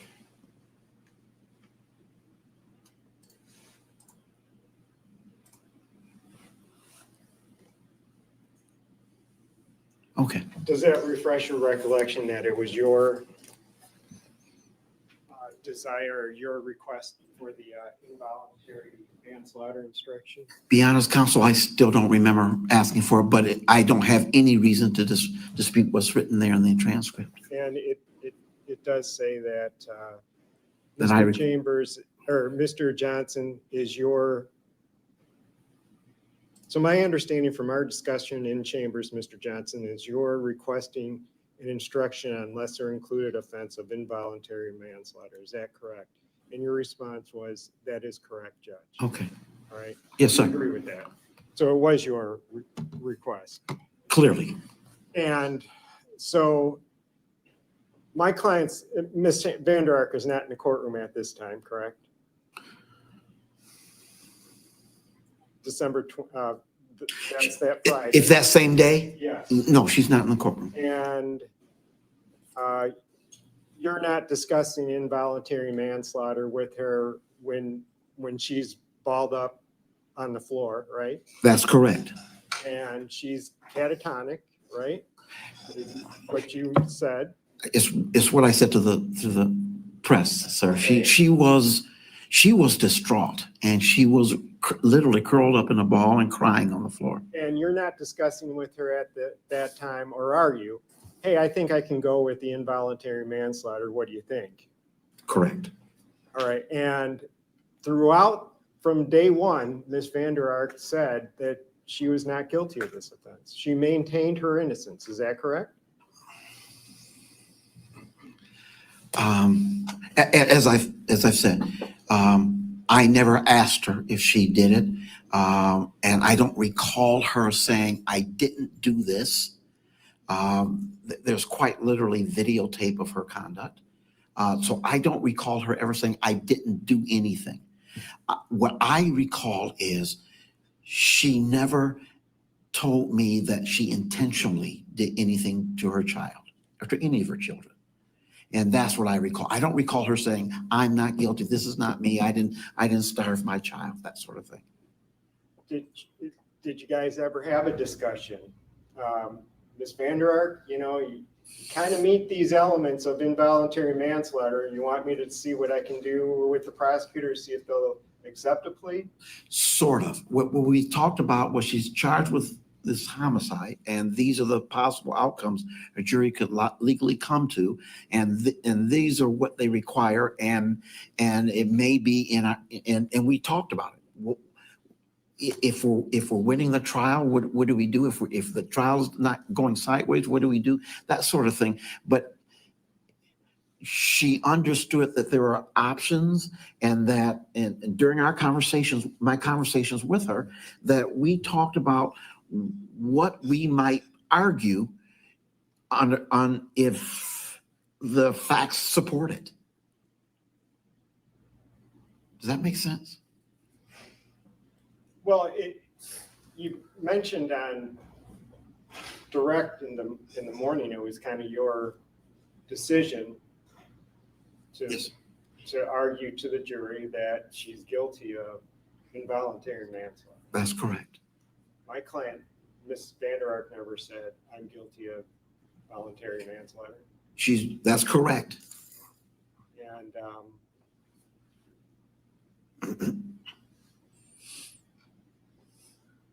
And just as a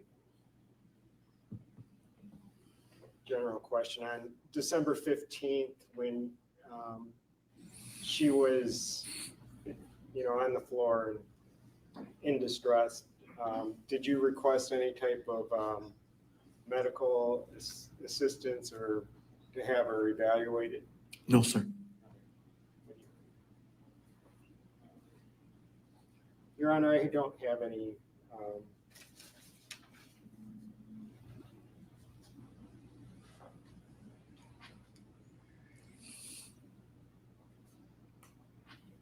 further questions. Just a couple briefly, and Your Honor, I guess I would just ask the court at this point in time to take judicial notice of the opinion and order regarding new trial in the LTJ Udell case. I do have extra copies. I wasn't anticipating admitting it, but given the court's questions, I think it's just come up. There's been a Ginther hearing. This is the court's ultimate opinion on the matter. So I just ask the court to take judicial notice. And I do have a copy for admission if the court wants it that way versus. Yeah, that's fine. I think I can take judicial notice of it, right? If you're asking, because it's in the file. So I would just mark it as people's too, or proposed to. All right, Mr. Ambrose. Any objection? No. Court record. Thank you. Do we have exhibit 1 too, by the way? Is it still on this? It is. Is it needed anymore? Or I was just going to make sure I keep track of the exhibits. So, all right, good enough. Okay. Mr. Johnson, is it? I'm sorry, Your Honor. May I proceed? Oh, okay. So this is the opinion order in LTJ Udell case, correct? Correct. Okay. All right. I wasn't, Mr. Ambrose, were you aware of that? Yeah, I mean, I wanted to make sure we're on the same page. Yeah. Okay. Yep. I remember it. So wrote it. So, good enough. Glad. And just to confirm, it's been admitted. It is. Yes. Mr. Johnson, Is it fair to say that you're aware that involuntary manslaughter is a necessary lesser included offense to murder? Yes, ma'am. Okay. So if the record shows that you requested it, would that be a standard course and an open murder charge to ask for that? Most certainly. And you did in fact go over involuntary manslaughter and what that would entail with your client. On multiple occasions. Okay. And so it's not that she's in the jail, she's away from you, and you just decide to ask for the instruction right then and there without consulting her. Well, I didn't ask her if we could put in the instructions, but we talked about that argument being an option. Did she condone that option? She doesn't do that. She doesn't say, okay, you got it. I will do it that way. She simply, I tell her this is what I think we should do. And she nods and yes, and okay. And that sort of thing. She's not the kind of person who was going to challenge, I think. She understands and she trusts. Did you feel that she was aware about the strategy about attacking the mens rea elements? Yes, ma'am. And based on your knowledge, mens rea is different for first degree, second degree, and manslaughter, correct? Based on my knowledge, yes. So while you might not have used the words manslaughter, was she aware that there was going to be some concession of mens rea in some way? Okay. Maybe negligence or something along those lines? And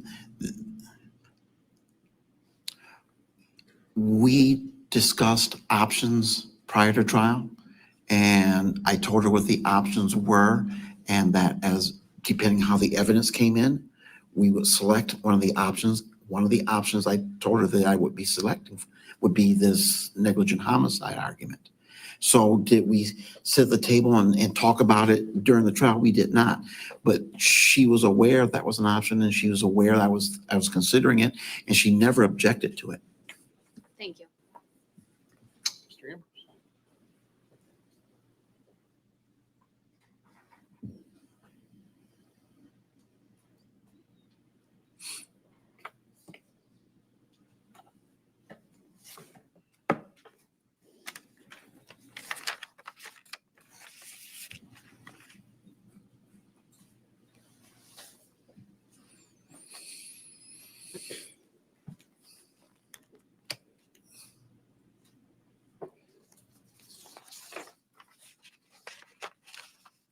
Did Ms. VanderArk ever express to you her guilt of anything? No, And her testimony at trial, would you agree, was an expression of her being not guilty? yes, Of her belief yes, that she was not guilty of anything. yes. I don't have any further questions. No, thank you. All right, Mr. Johnson, I just want to clear, I think we're all dancing around the same question here. Did you ever say, hey, listen, I'm gonna, to her, in those words, we're gonna go for involuntary manslaughter? No, When you said possible outcomes, did you mean, hey, listen, open murder, you can be first, second, voluntary, involuntary? Is that what you discussed with her? that's what we discussed. Okay, and did you discuss all the elements of all those? Yes, we did. Okay, and it sounds like you discussed 1 and 2 are off the board, correct? I mean, that was not something you guys were going to argue, correct? First and second degree. Most certainly no. Okay, and when you guys talked about, so my understanding is as the trial progressed, Mhm. you were waiting to see how the proofs came in, to see exactly what Yeah. manslaughter was going to be argued or just complete in it. I mean, did you ever foreclose the idea of the argument to the jury that completely not guilty of everything? No, sir, that's the first argument. Okay, and then was it, okay, listen, depending on how things go, then we might have to say, all right, well, that's out the window. Maybe we should argue involuntary manslaughter. Yes. Right. When you guys discussed this, did you use those terms, involuntary manslaughter? Yes, by name. Okay, so you actually said involuntary manslaughter to her, Yes, and you believe she understood that? yes, both manslaughter by name. She's a lawyer. She understood. So I wasn't as reticent about not, but by breaking it down as I normally would be. She understood all four, the options, and we talked to them by name. Okay. When did it become apparent to you in the course of the trial that the complete innocent verdict was gone? The fact that you were going to go for not guilty completely. That you said strategy number one. When did that occur to you that went out the window? Judge, if you'll recall, there was a point in the trial where the witness testified that he sent my client a photograph on his phone of Timothy, and he was shirtless, and the pants were falling off of him, and he sent this photograph to my client, and my client saw it and responded to it. At that point, given that the jury, at that point, it became clear to me to tell this jury that there is no guilt here, was not going to be an effective argument for this client. Was that discussed with Ms. VanderArk? Specifically, no, not that specific. After that day, did you say, hey, listen, option one's off the board, we're going to have to go with option two? No, sir. At any point in time was it discussed? No, I did not. I would assume that had she been here, we may have, but that's just an assumption. I don't know. But certainly the realization, the decisions that were being made during trial, whether or not she was going to testify or not, that was done at the point when it became obvious that it might help her. But matter of fact, that's the other decision that was made when that picture came in, that she's going to have to testify. But no, there wasn't a sit down discussion saying, hey, we're gonna go for an involuntary manslaughter here. That did not happen. Were there previous discussions that at some point that could happen? That you'd have to be, if one was off the board, you have to move on to option two? Were there, you mean? With Ms. VanderArk? Yes, that was discussed. Yes, that was discussed along with, and I reviewed the file, I knew it was in it, along with the likelihood that not guilty was not likely here, that we would probably be doing something to make sure you don't spend the rest of your life in prison. When the option of involuntary manslaughter came up in all these discussions, Mhm. was it ever expressed by Ms. VanderArk? Absolutely not. I'm innocent. No. Sorry to open the door again. Mr. Ambrose, any other questions? Yes, I mean, okay, so during the whole trial, Mhm. you hear all the prosecution's case, right? Yes, sir. And in the trial, you make a decision, or you discuss with Ms. VanderArk that it's probably in her best interest to testify, right? Yes, sir. And that occurs when this photograph shows up or appears. That was a reason to have her testify, or is that? Yeah, there was as you know, with trials, the information accumulates, and when that piece came in, that. Now, during your questioning of Ms. VanderArk, Mhm. do you ever ask her, Ms. VanderArk, or it sounds to me like you committed some sort of crime? Did I say that? No. Yeah.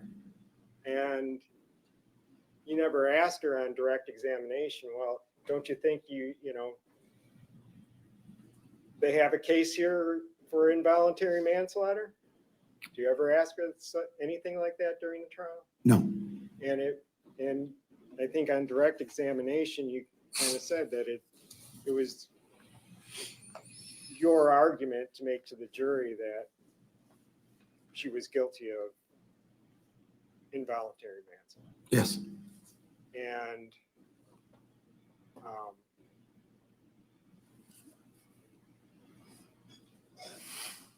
yeah, I have nothing further.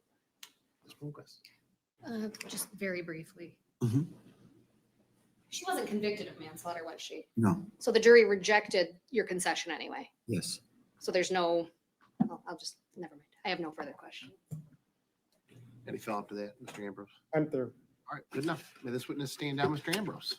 What's that? May he be excused. Yes, thank you, Mr. Johnson. Ms. McQuist? All right, thank you, Mr. Johnson. Thank you, You Your are Honor. excused. All right, Mr. Ambrose, you can call your next witness. I will call Shanda VanderArk. All right, Ms. VanderArk, if you want to come on around. Please remain standing and raise your right hand to be sworn as best you can. This matter now pending. Do you swear or affirm the testimony you're about to give be the truth, the whole truth, and nothing but the truth, so help you God? I do. All right, put your hand down and grab a seat. Please state your name for the record, spelling your first name and last name. Shanda VanderArk, Shanda, VANDER, space capital ARK. All right, go ahead, Mr. Ambrose. Ms. VanderArk, you heard the, well, first off, your medical condition, let's just briefly go through that. How's your condition right now? I'm miserable. I'm lightheaded. My head is just splitting. The back of my neck hurts constantly. It's something that goes along with the thyroid issue, I guess. I've been shaking. This is almost constant now. It started a couple days a week for a few hours at a time, and it's almost constant now. Would it be your preference to testify at another time? Absolutely. I feel like garbage. With that, Your Honor, I would renew my request for an adjournment. Can I have a sidebar with the attorneys real quick? Well, come on. If it's something that's a long-term issue, it's not going to be better next time, which I think she's full of it anyway. But let's say it's this thyroid issue that she's going to have to suffer with, right? It's going to be there the next time too. So you just got to push through it, Shonda. It's always going to be something. You know what I'm saying? If it really is something that's like something that she has, it's going to be the same issue. No time is going to change it. Yeah, maybe you will get a new trial, but you weren't going to win. We're back on the record, and People versus VanderArk. Ms. VanderArk, you can stand down. You can go sit next to your attorney. Well, this is, as a practical matter, it's 1:49 p.m. The people indicate they have 3 witnesses they wish to call. Mr. Ambrose obviously prefers his client be in a better medical condition. Quite frankly, this is likely to go on past today anyway. So because of that, Okay. That's cool. I there's can do really my no day. point right now in So- pushing her testimony forward right now if she's not feeling well. I think the parties, and correct me if I'm wrong, agreeing, Right. Mr. Ambrose, you don't have any objection to the prosecution at this point in time. I'm going to write down what they say. Calling her witnesses out of order. That way we can come back here for Ms. VanderArk. Oh, that's what they're doing. Anything, Ms. Bloomquist? I'll leave it in the court's discretion, but I'm ready to proceed with my witnesses. Okay, well, let's do that. So. Never mind. I guess we Ms. are going to Bloomquist, proceed. you can call your first The witness. people Dang call it. Melinda Kentucky. I was hoping they would just push it off until another date then.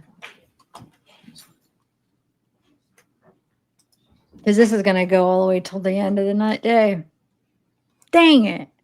She's such a baby. She'll be coming next time though, so I don't know if it'll be, it's probably going to be next week probably or something because Thanksgiving, I don't think they'll do it You wanna come tomorrow. Right up here, please. But why separate it like that then, you know? Raise your right hand and be sworn, please. This matter now pending. Do you swear or affirm the testimony you're about to give be the truth, the whole truth, and nothing but the truth, so help you God? Yes. All right, put your hand down and grab a seat. Please state your name for the record, spelling your first name and last name. Melinda Kotecki, MELINDA KOTECKI. Go ahead, Ms. Bloomquist. Hey, good afternoon, Ms. Kotecki. Could you please state for the record where you're currently employed? The Muskegon County Public Defender's Office. And what is your job title there? I'm the Chief Social Worker. And how long have you been employed there? Just over 2 years. And before you were at the Muskegon County Public Defender's Office, what's your educational history like? I obtained my bachelor's degree in social work from Kuiper College in 2011 and then got my master's degree in social work from Western Michigan University in 2015. And did you work anywhere after you received your degrees before the Muskegon County Public Defender's Office? Yes, after I got my bachelor's degree, I worked at an inpatient psychiatric hospital, Pine Rest, and also worked at a residential treatment center for eating disorders. After I obtained my master's degree, I worked at Community Mental Health of Kent County for 8 years before coming to the Public Defender's Office. Okay, so how many years in total have you been a master's level social worker? It'll be 10 in May. Yes. And were you the social worker assigned for the Public Defender's Office to the case involving Shanda VanderArk? For part of it, my understanding is I believe that she was arrested prior to my hire. Once I was hired in September of 2023, that's when I began working on the case. And could you just describe for the judge, was there a defense team working on Ms. VanderArk's case? Yes, in addition to the attorney, Fred Johnson, there was also a second chair attorney, myself. My understanding is that the social worker prior to my hire had met with Ms. VanderArk, and our office also utilizes a research attorney and an investigator. So this wasn't just Mr. Johnson and yourself, there was a whole team. Correct. Correct? Yes. Okay. And did you meet with Mr. Johnson and Ms. VanderArk together Yes. on this case? Yes. How many times would you approximate that happened? Prior to her trial, I believe twice. During her trial, we met daily. Did you sit in on the trial? Yes. And I apologize, I'm not aware, but where were you at during the trial? Were you near counsel table or were you in the gallery? Yes, I was near counsel table, not at the table with Fred and Ms. VanderArk, but in the chairs directly behind. So you were aware of what was going on during the trial? Yes. Were you there every day? Yes. So let's talk about the time before trial and those meetings between Mr. Johnson and Ms. VanderArk. How would you describe Mr. Johnson's interactions with her? I would, from my perspective, it seemed as though they had a good working relationship. They seemed as though they, communicated freely, both about the case and even just seemed to have an overall good rapport, I would say. They both were big sports fans and they talk about football. From my perspective, recognizing that they likely had meetings without me present as well, it seemed as though they communicated openly with each other. Did it ever appear as if Mr. Johnson was just going to do things his own way without consulting her or taking her feedback? Not at all. Was he receptive to collaboration with her? Yes. How was her demeanor in those conversations? I would say that she seemed very engaged. She was very eager to offer her own thoughts and feedback about kind of case strategy and it's, I guess, demeanor, mood-wise. I mean, she seemed, I guess I'm repeating myself, but the best word I can think of is she seemed very engaged. Now, you did mention, though, that she had thoughts on strategy. Were you present for discussions on trial strategy?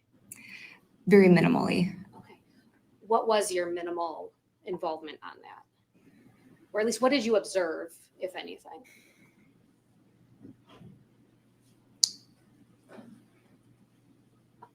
I want to make sure, I guess, that I recollect as clearly as possible. So excuse my pause.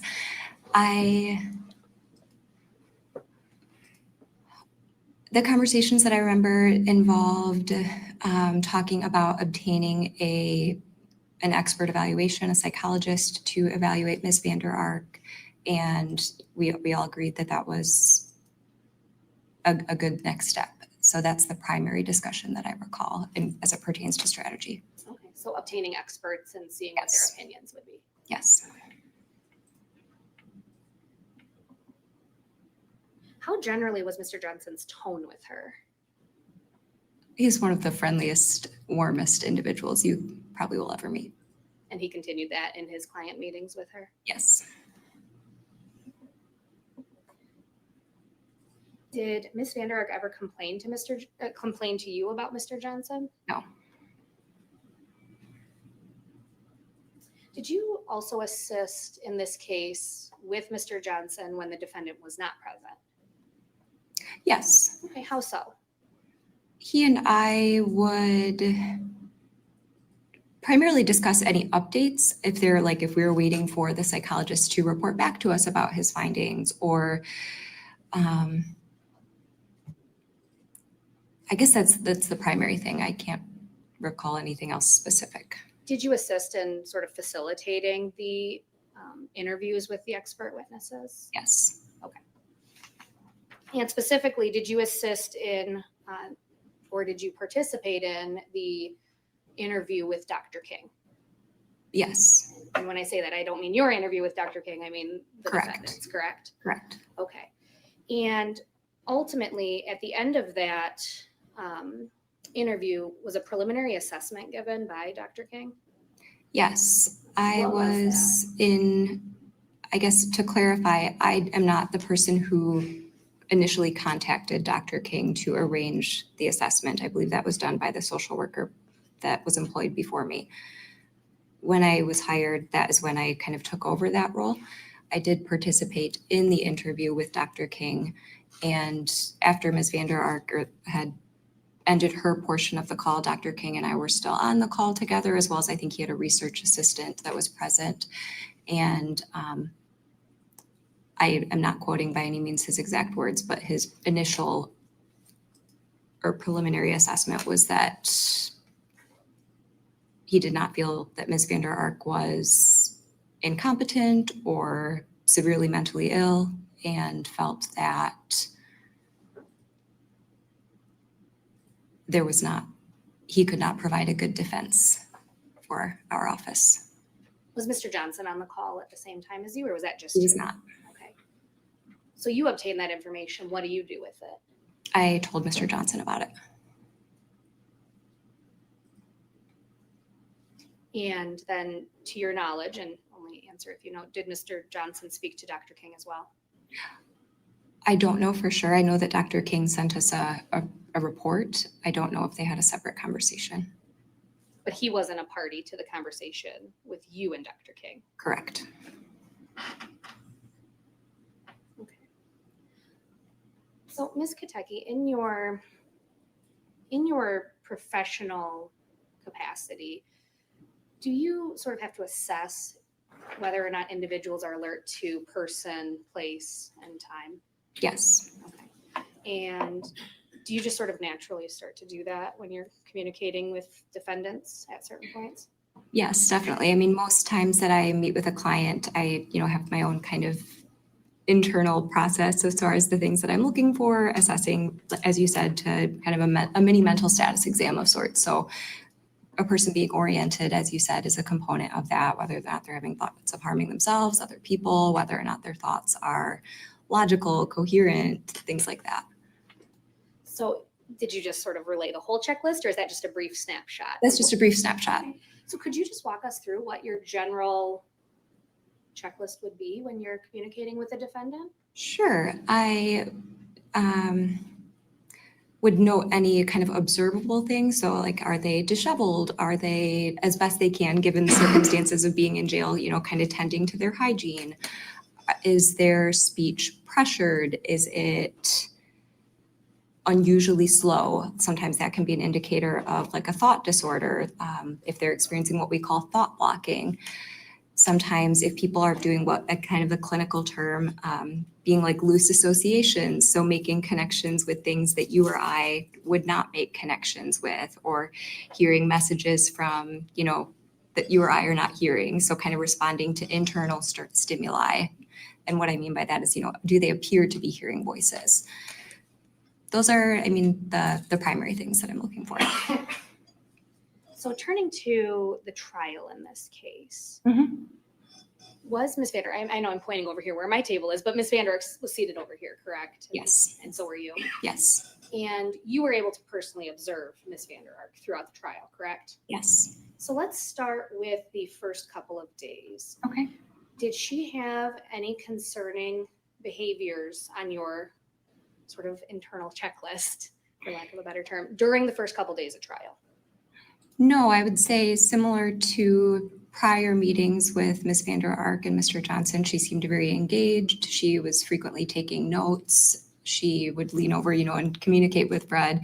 I'm not privy to what they were discussing because those were often in whispers, but she seemed alert and oriented in all aspects. Did you converse with her at all during the first few days of the trial? Yes. Was there anything remarkable about her conversation that alerted you to a mental impairment? No. Now, I do want to jump into the time frame after she testified. Okay. Were you present for her testimony? Yes. Okay. Did you view, and that was a Thursday, do you recall Mhm. that it was a Thursday? Yes. Okay. Do you know after court concluded for the day, did you speak to Ms. VanderArk after the proceedings ended? I don't remember if it was, I know I did on Friday. I don't know if I did on Thursday after court proceedings finished. So let's jump to Friday. Okay. Did you respond to the jail?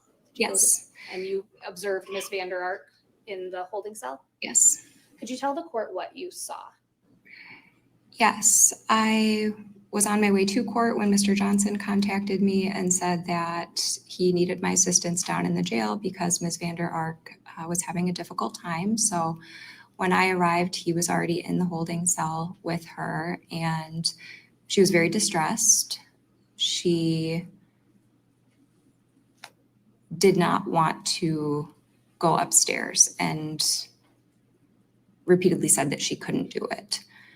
And Mr. Johnson and I repeatedly, we tried, kind of, I guess, every way we could think of to try to provide the support that she would need to go upstairs. So I don't know how much detail you want me So to. let's unravel this a little bit. So Mr. Johnson was actively attempting to get her to come to court. Yes. And you were assisting him on that? Yes. And it was your testimony that she did not want to come up to court. Is that correct? Correct. Did she say it in those words that she didn't want to come? I don't know. I'm sorry. Was she experiencing any psychosis? She did not appear to be experiencing psychosis. I would say that she appeared to be very anxious. How was her speech? It was, I would say, pressured, but kind of like going back to those pieces that I touched on earlier, although pressured, it was still logical. It was relevant to the topic at hand. She wasn't making those loose associations. So I would say again that pressured speech would be consistent with anxiety. Was she oriented? Yes, Okay, meaning she knew who she was and where she was at. absolutely. And from her conversations or her statements, she knew what was upstairs, which was a trial. Correct. Okay. Did she appear to understand sort of what would occur at the trial? Upstairs? Yes. So she understood that there'd be additional witnesses Correct. in sort of the court process. Yes. So she wasn't delusional? No. She wasn't catatonic? No. And when I say catatonic, what do you take catatonic to mean? The most kind of classic catatonia presentation is one that is withdrawn. So in that particular presentation, oftentimes people are not responsive to communication. They might not even be responsive to touch or painful stimuli.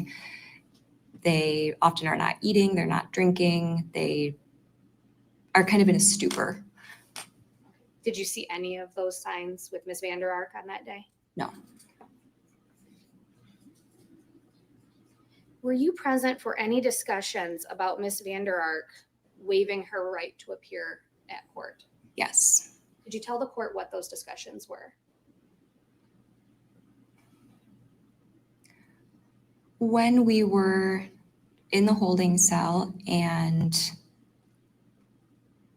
there was a great deal of back and forth, I would say. At times, Mr. Johnson would leave to, I believe, go upstairs and communicate with those who were up here, whether in chambers, about the status of Ms. VanderArk, that she was having a difficult time. He would return, and eventually it was my understanding that, since it became apparent she was not going to come upstairs to court, that she could waive that participation. And so that was explained to her. I could not tell you, I guess, the exact language that Who Fred explained it used. to her? Mr. Johnson. Yes. But there was discussion of that. Yes. And were you aware that she filled out an affidavit or a signed document of some sort regarding her waiving her presence in court? I guess I don't remember that exactly, no. But you do specifically remember Mr. Johnson explaining Yes. that to her. Yes, What was her response? that is what she wanted to do. Did she vacillate at all on that, or was she clear? She was clear. Did she give any further commentary on it? If anything, I would say that she seemed appreciative because she very much did not want to go upstairs. So she felt, or it appeared as though she felt relieved by that option.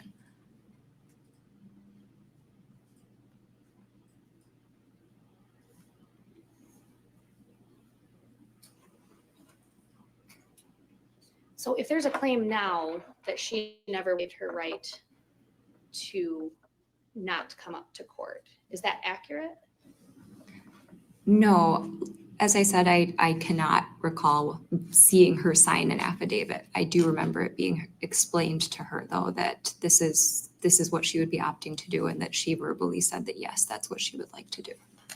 Did you see anybody pressure her into that choice?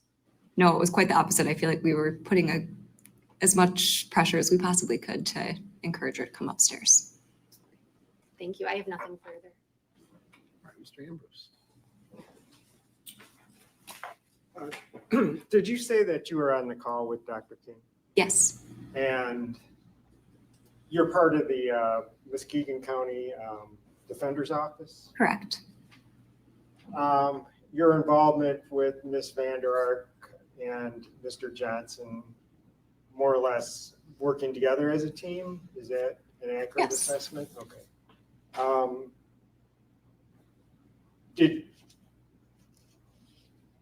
Did you view Dr. King's evaluation? I'm sorry. Did you review Dr. King's written evaluation? Yes, And in his evaluation, do you recall him stating that Ms. VanderArk continues to insist she did nothing wrong and was not convinced that her actions and instructions caused the death of her son? yes. On December 15th, what was your observation of Ms. VanderArk? I mean, where was she when you first observed her? Was December 15th. That Friday? final day of trial. Thank you. When I first arrived, she was in the holding cell with Mr. Johnson. What was her physically where was, she was in the holding cell, but how was she? Was she in a chair? Was she laying down? What was her condition? I believe that she was sitting in a chair, and if I may, I believe she was sitting kind of with her knees drawn into her chest. Okay.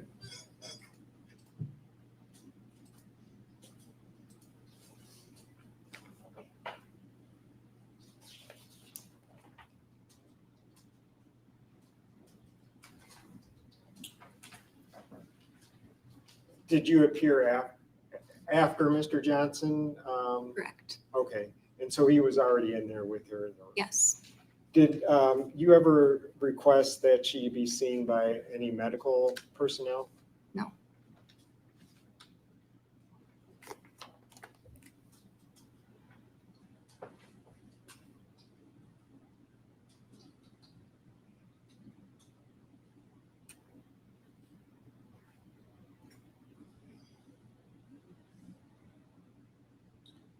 You mentioned her speech was pressured.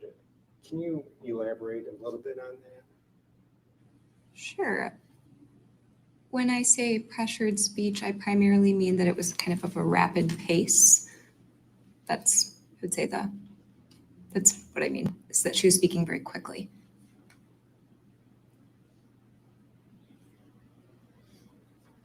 I have nothing further. Thank you. Ms. West. How is it that you didn't request medical on December 15th of 2023?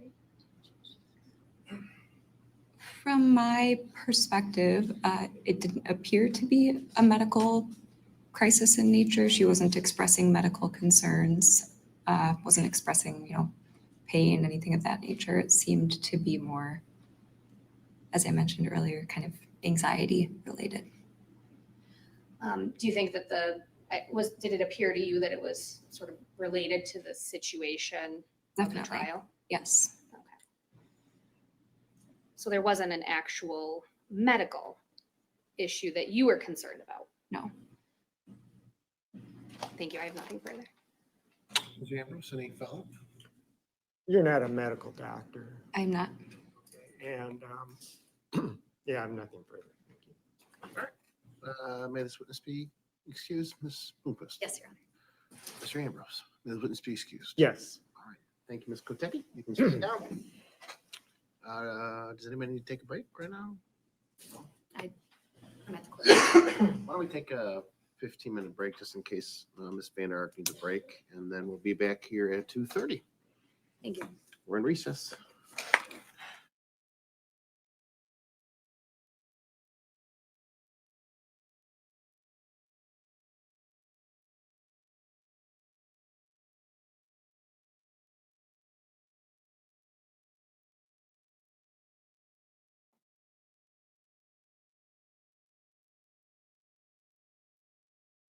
Yeah. 15 minutes to do that update. Let's do it. I'm going to be back. Oh, no, don't leave yet. Don't leave yet. I'm going to redirect you. And then we'll come right back to this. Okay, hold on. I'm going to have to hurry up. 15 minutes. Oh, shoot. I have to hurry up. Shh. Well, let me just hurry up and set one up. I have the thumbnails already. I'm like, I don't know if this is my OCD, that why I can't like focus because of it. I don't know. It's like my brain will not let me if I have something else to do.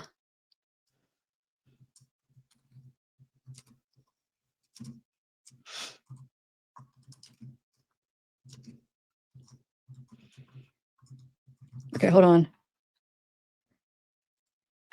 We'll put it for 2. Hold on, 2. Like, I just have to put it sometime in the future for it to work.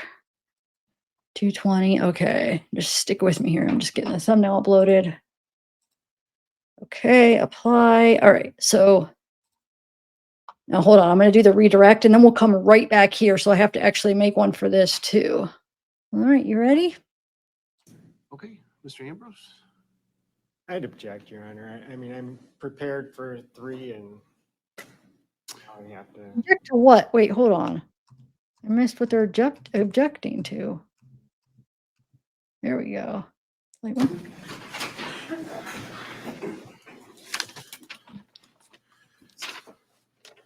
All right, back in the record in People versus VanderArk, 23110 FC. Ms. Man. Bloomquist, you can call your next witness. Thank you. And I guess just one matter for the record before I call my next witness. I know I previously said that I I'm had 3 here. witnesses. Sorry. There's been another witness that just based off of some discussions outside of the courtroom. I may add a 4th, but I didn't want to catch Mr. Ambrose completely off guard because we discussed witnesses last week. It would be potentially Mr. Roberts, Okay. just for a couple of communications that he was there present for with Mr. Johnson. So I just wanted to alert the court to that since I previously said 3 witnesses. Okay, Mr. Ambrose? I'd object, Your Honor. I mean, I'm prepared for 3 and now I have to. Well, let's see what we can get done, and then we'll go from there. So, if Mr. Roberts is a potential witness, then I'll have him excuse himself. And so I'm going to reserve a decision at this time on that. See where we're at. I'd like to get as much done as possible. Your Honor, I anticipate I could be done as early as Yeah, 3 o'clock. Okay. All right. So I call Katie Evans. Okay.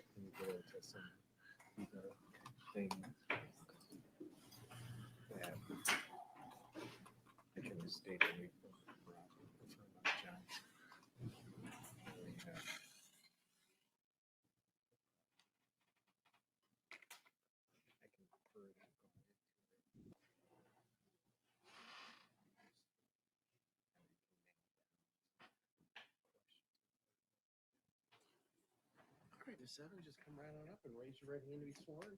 This matter now pending, do you swear or affirm the testimony you're about to give be the truth, the whole truth, and nothing but the truth, so help you God? Yes, Your All Honor. right, put your hand down and grab a seat. Please state your name for the record, spelling your first name and last name. Catherine, Katherine, Evans, Evans. Go ahead, Ms. Bloomquist. Where are you currently employed? The Sheriff's Department, Muskegon County Sheriff's Department, And what's your current assignment? Court Sheriff's Deputy. So you work here in the courthouse, correct? Yes.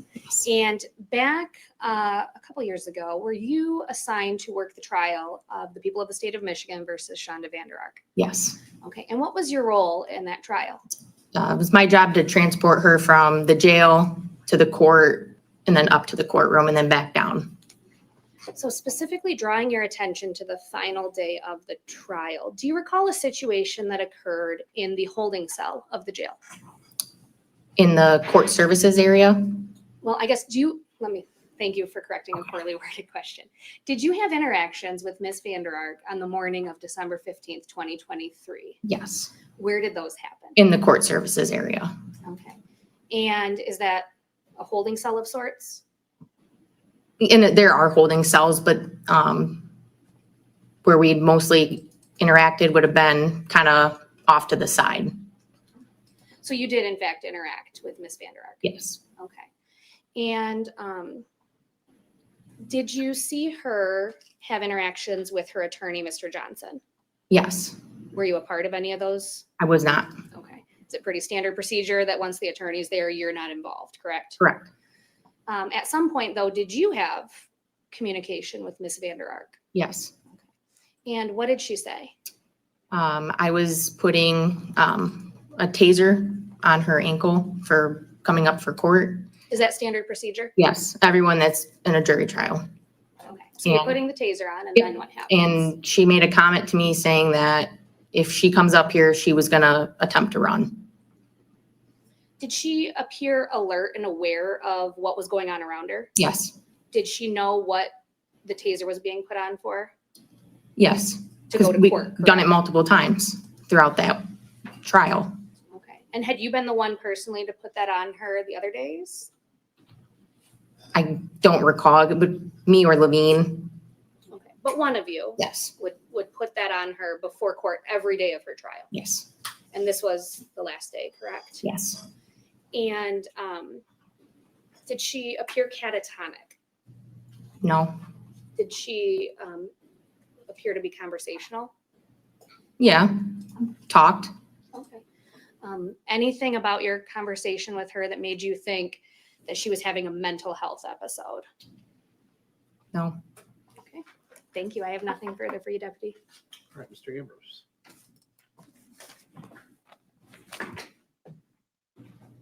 Was your former name Bassett? yes. Okay. And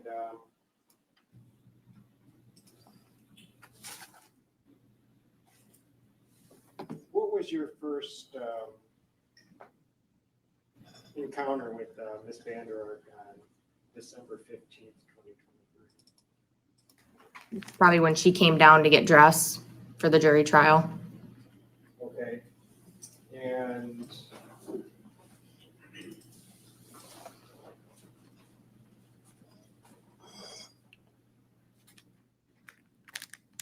you mentioned that she stated something along the lines of that she would run. Yes, Okay. Do you recall preparing any type of report about Ms. VanderArk from December 15th, 2023? in reference to that situation, Or any situation? not that I recall. Your Honor, may I approach this? May. Can you identify that?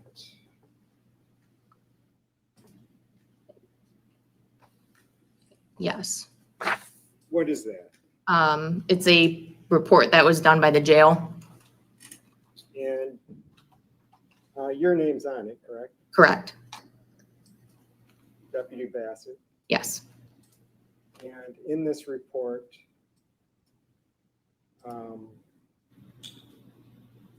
there was a remark about her being, Ms. VanderArk being suicidal. Correct. And Is there anything in there about her stating that she was going to run? No, because this more than likely would have happened after the whole situation. Okay. And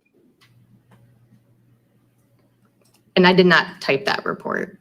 okay, fine. But you were there.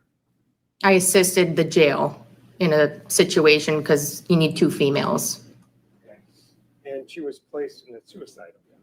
Yes, That seems to me a pretty drastic situation. correct. Nothing further.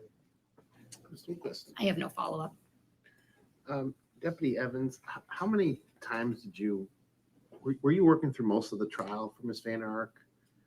If I recall, I was here every day. Okay. Did you have a chance to observe Mr. Johnson with Ms. VanderArk?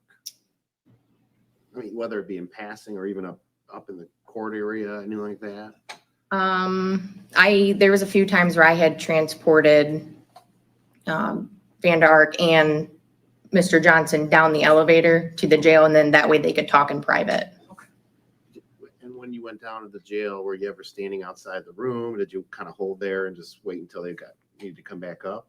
No, normally I would go back to like our office, which is like a bubble, and they were kind of on the other side of the glass. Okay. Did you ever observe them body language of not getting along, being upset with each other, being angry at each other, any arguing, yelling, anything like that? No, never heard any yelling. I didn't know if it was a while ago, so sorry, but I don't recall any body language or anyone being upset. So, I mean, as far as you didn't observe any behavior would indicate that Ms. VanderArk and Mr. Johnson were having some sort of disagreement or argument. I didn't see anything. Any follow-up to that, Mr. Ambrose? No. Mr. Bloomquist? None, Your Honor. All right, may this witness be excused, Yes. Mr. Bloomquist, Mr. Ambrose? Yes. All right, you can stay down, Deputy, thank you. Thank you. All right, you can call your next witness. People call Deputy Tim Levine. All right.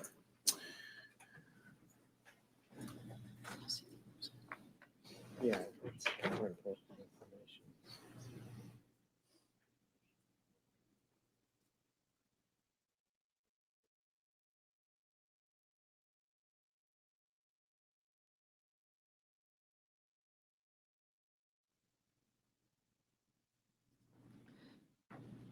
I was just using.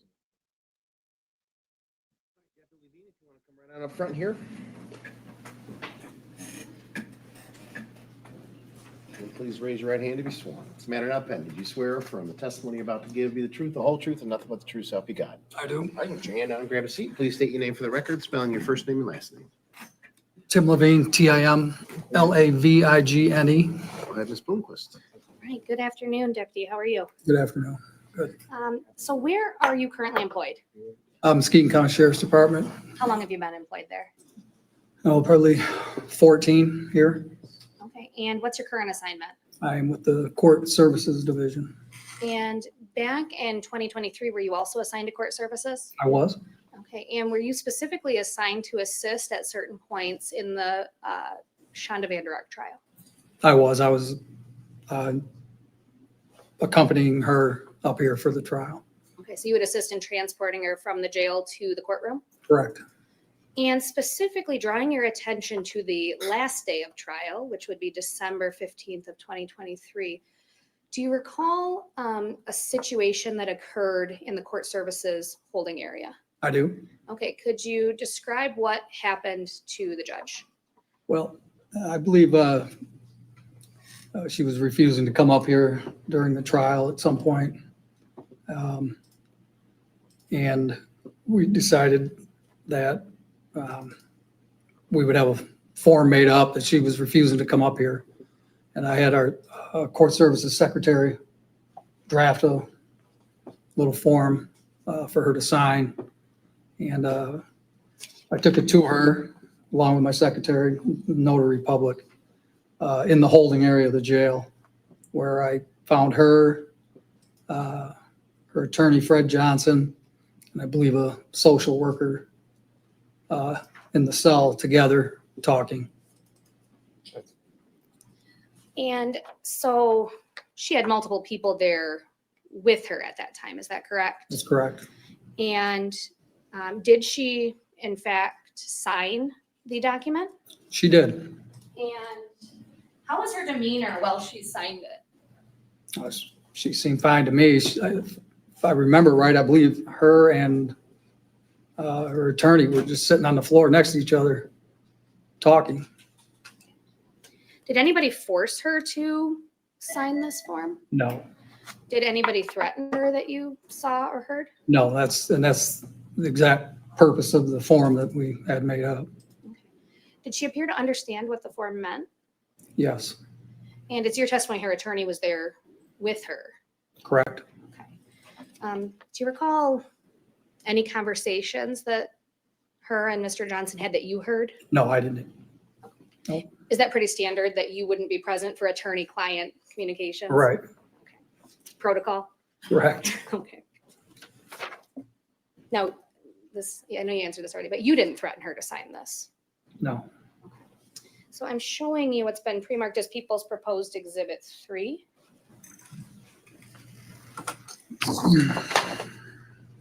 Could you identify what that document is for the record? yes, this is the form that our secretary typed up and I presented to her. She signed it, I signed it, and our secretary signed it. Your Honor, at this point in time, the people would move to admit People's Exhibit 3. I would also note that this has been in the court record as Court's Exhibit number 1 as well. Oh, okay. Mr. No Ambrose? objection. All right, it's admitted. So this is Exhibit 3 for today's purposes. Admitted without objection. And Your Honor, if I may publish. May. Thank you. Deputy Levine, based on anything you observed with Ms. VanderArk on that morning, was there a medical emergency that occurred? Not that I recall. And did Ms. VanderArk make any comments to you about coming to court? Other than she didn't want to come to court, no. Okay, you heard her say that. Well, yeah, that's why we were there. Thank you. I have nothing further, but Mr. Ambrose will have a couple questions. All right, Mr. Ambrose.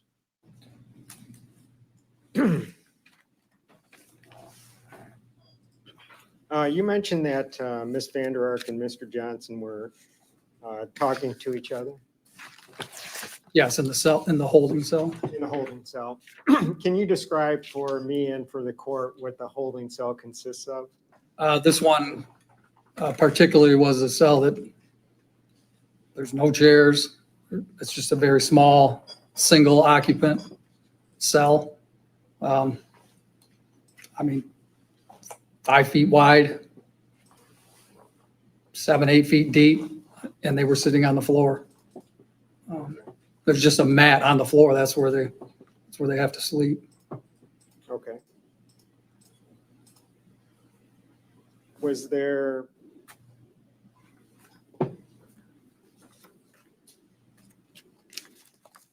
were you there with Deputy Bassett at the time? Her name was Bassett. Now it's Evans.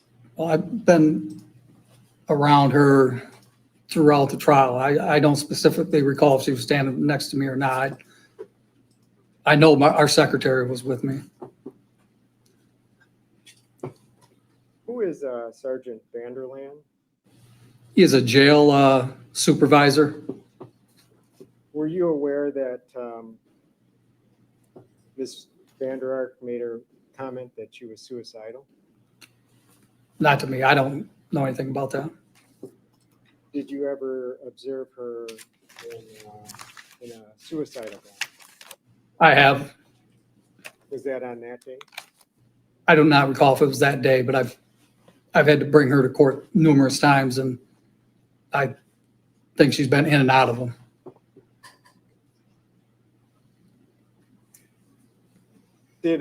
Was there any request made by yourself or anybody that you're aware of that requested any type of medical assistance for Ms. VanderArk? I think some of our deputies have in the past. On that particular day of December 15th, do you recall? I do not recall if she needed medical help that day. Okay, no further question, Your Honor. Thank you. Just a couple briefly that I apologize, I missed these out direct.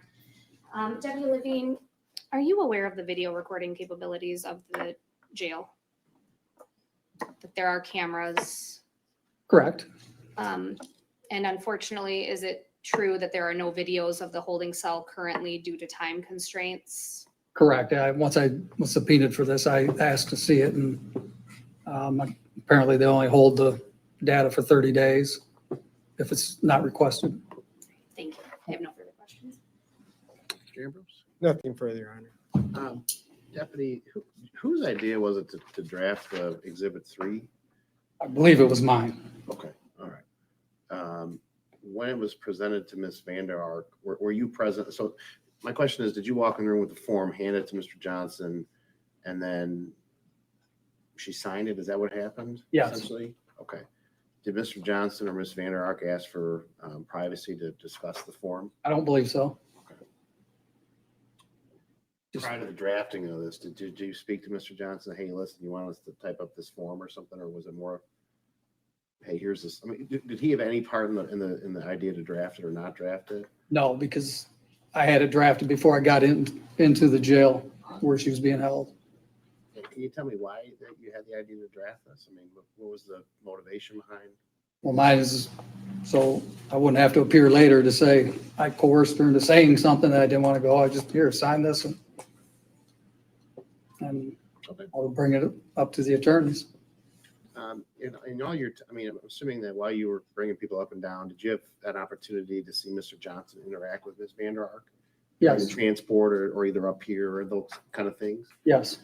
At any point in time, did they seem to be, just in terms of body language or things, maybe voices, did they seem to be arguing with each other or be upset with each other or having any disagreements with each other? No, never seen anything like that. Seem to be getting along okay? Correct. All right. Including the last day of trial when he was talking to her in the holding cell? Yeah, again, I'm in the area. I don't listen to what goes on, but no, I've never heard any outbursts, if that's what you're asking her. Any follow-up to that, Mr. Ambrose? Or I should say, I think it was Mrs. Bloomquist. Any other follow-up, Ms. Bloomquist? No, Your Honor. All right, Mr. Ambrose, anything? No, thank you. All right, may this witness be excused? Yes. And Mr. Ambrose, may this witness be excused? Yes. All right, thank you, Deputy. Okay, well, that brings us to the matter of Mr. Roberts.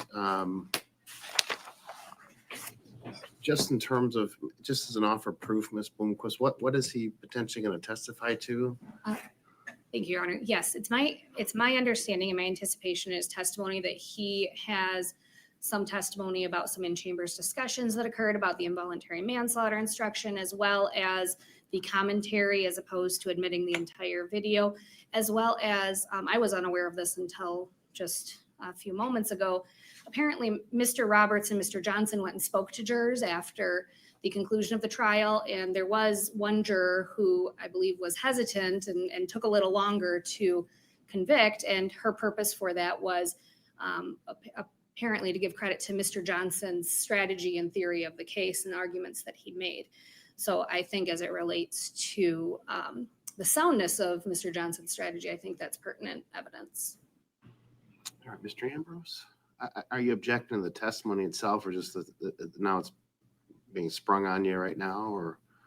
I mean, I would like to review the transcripts and prepare a little bit better than just being sprung on.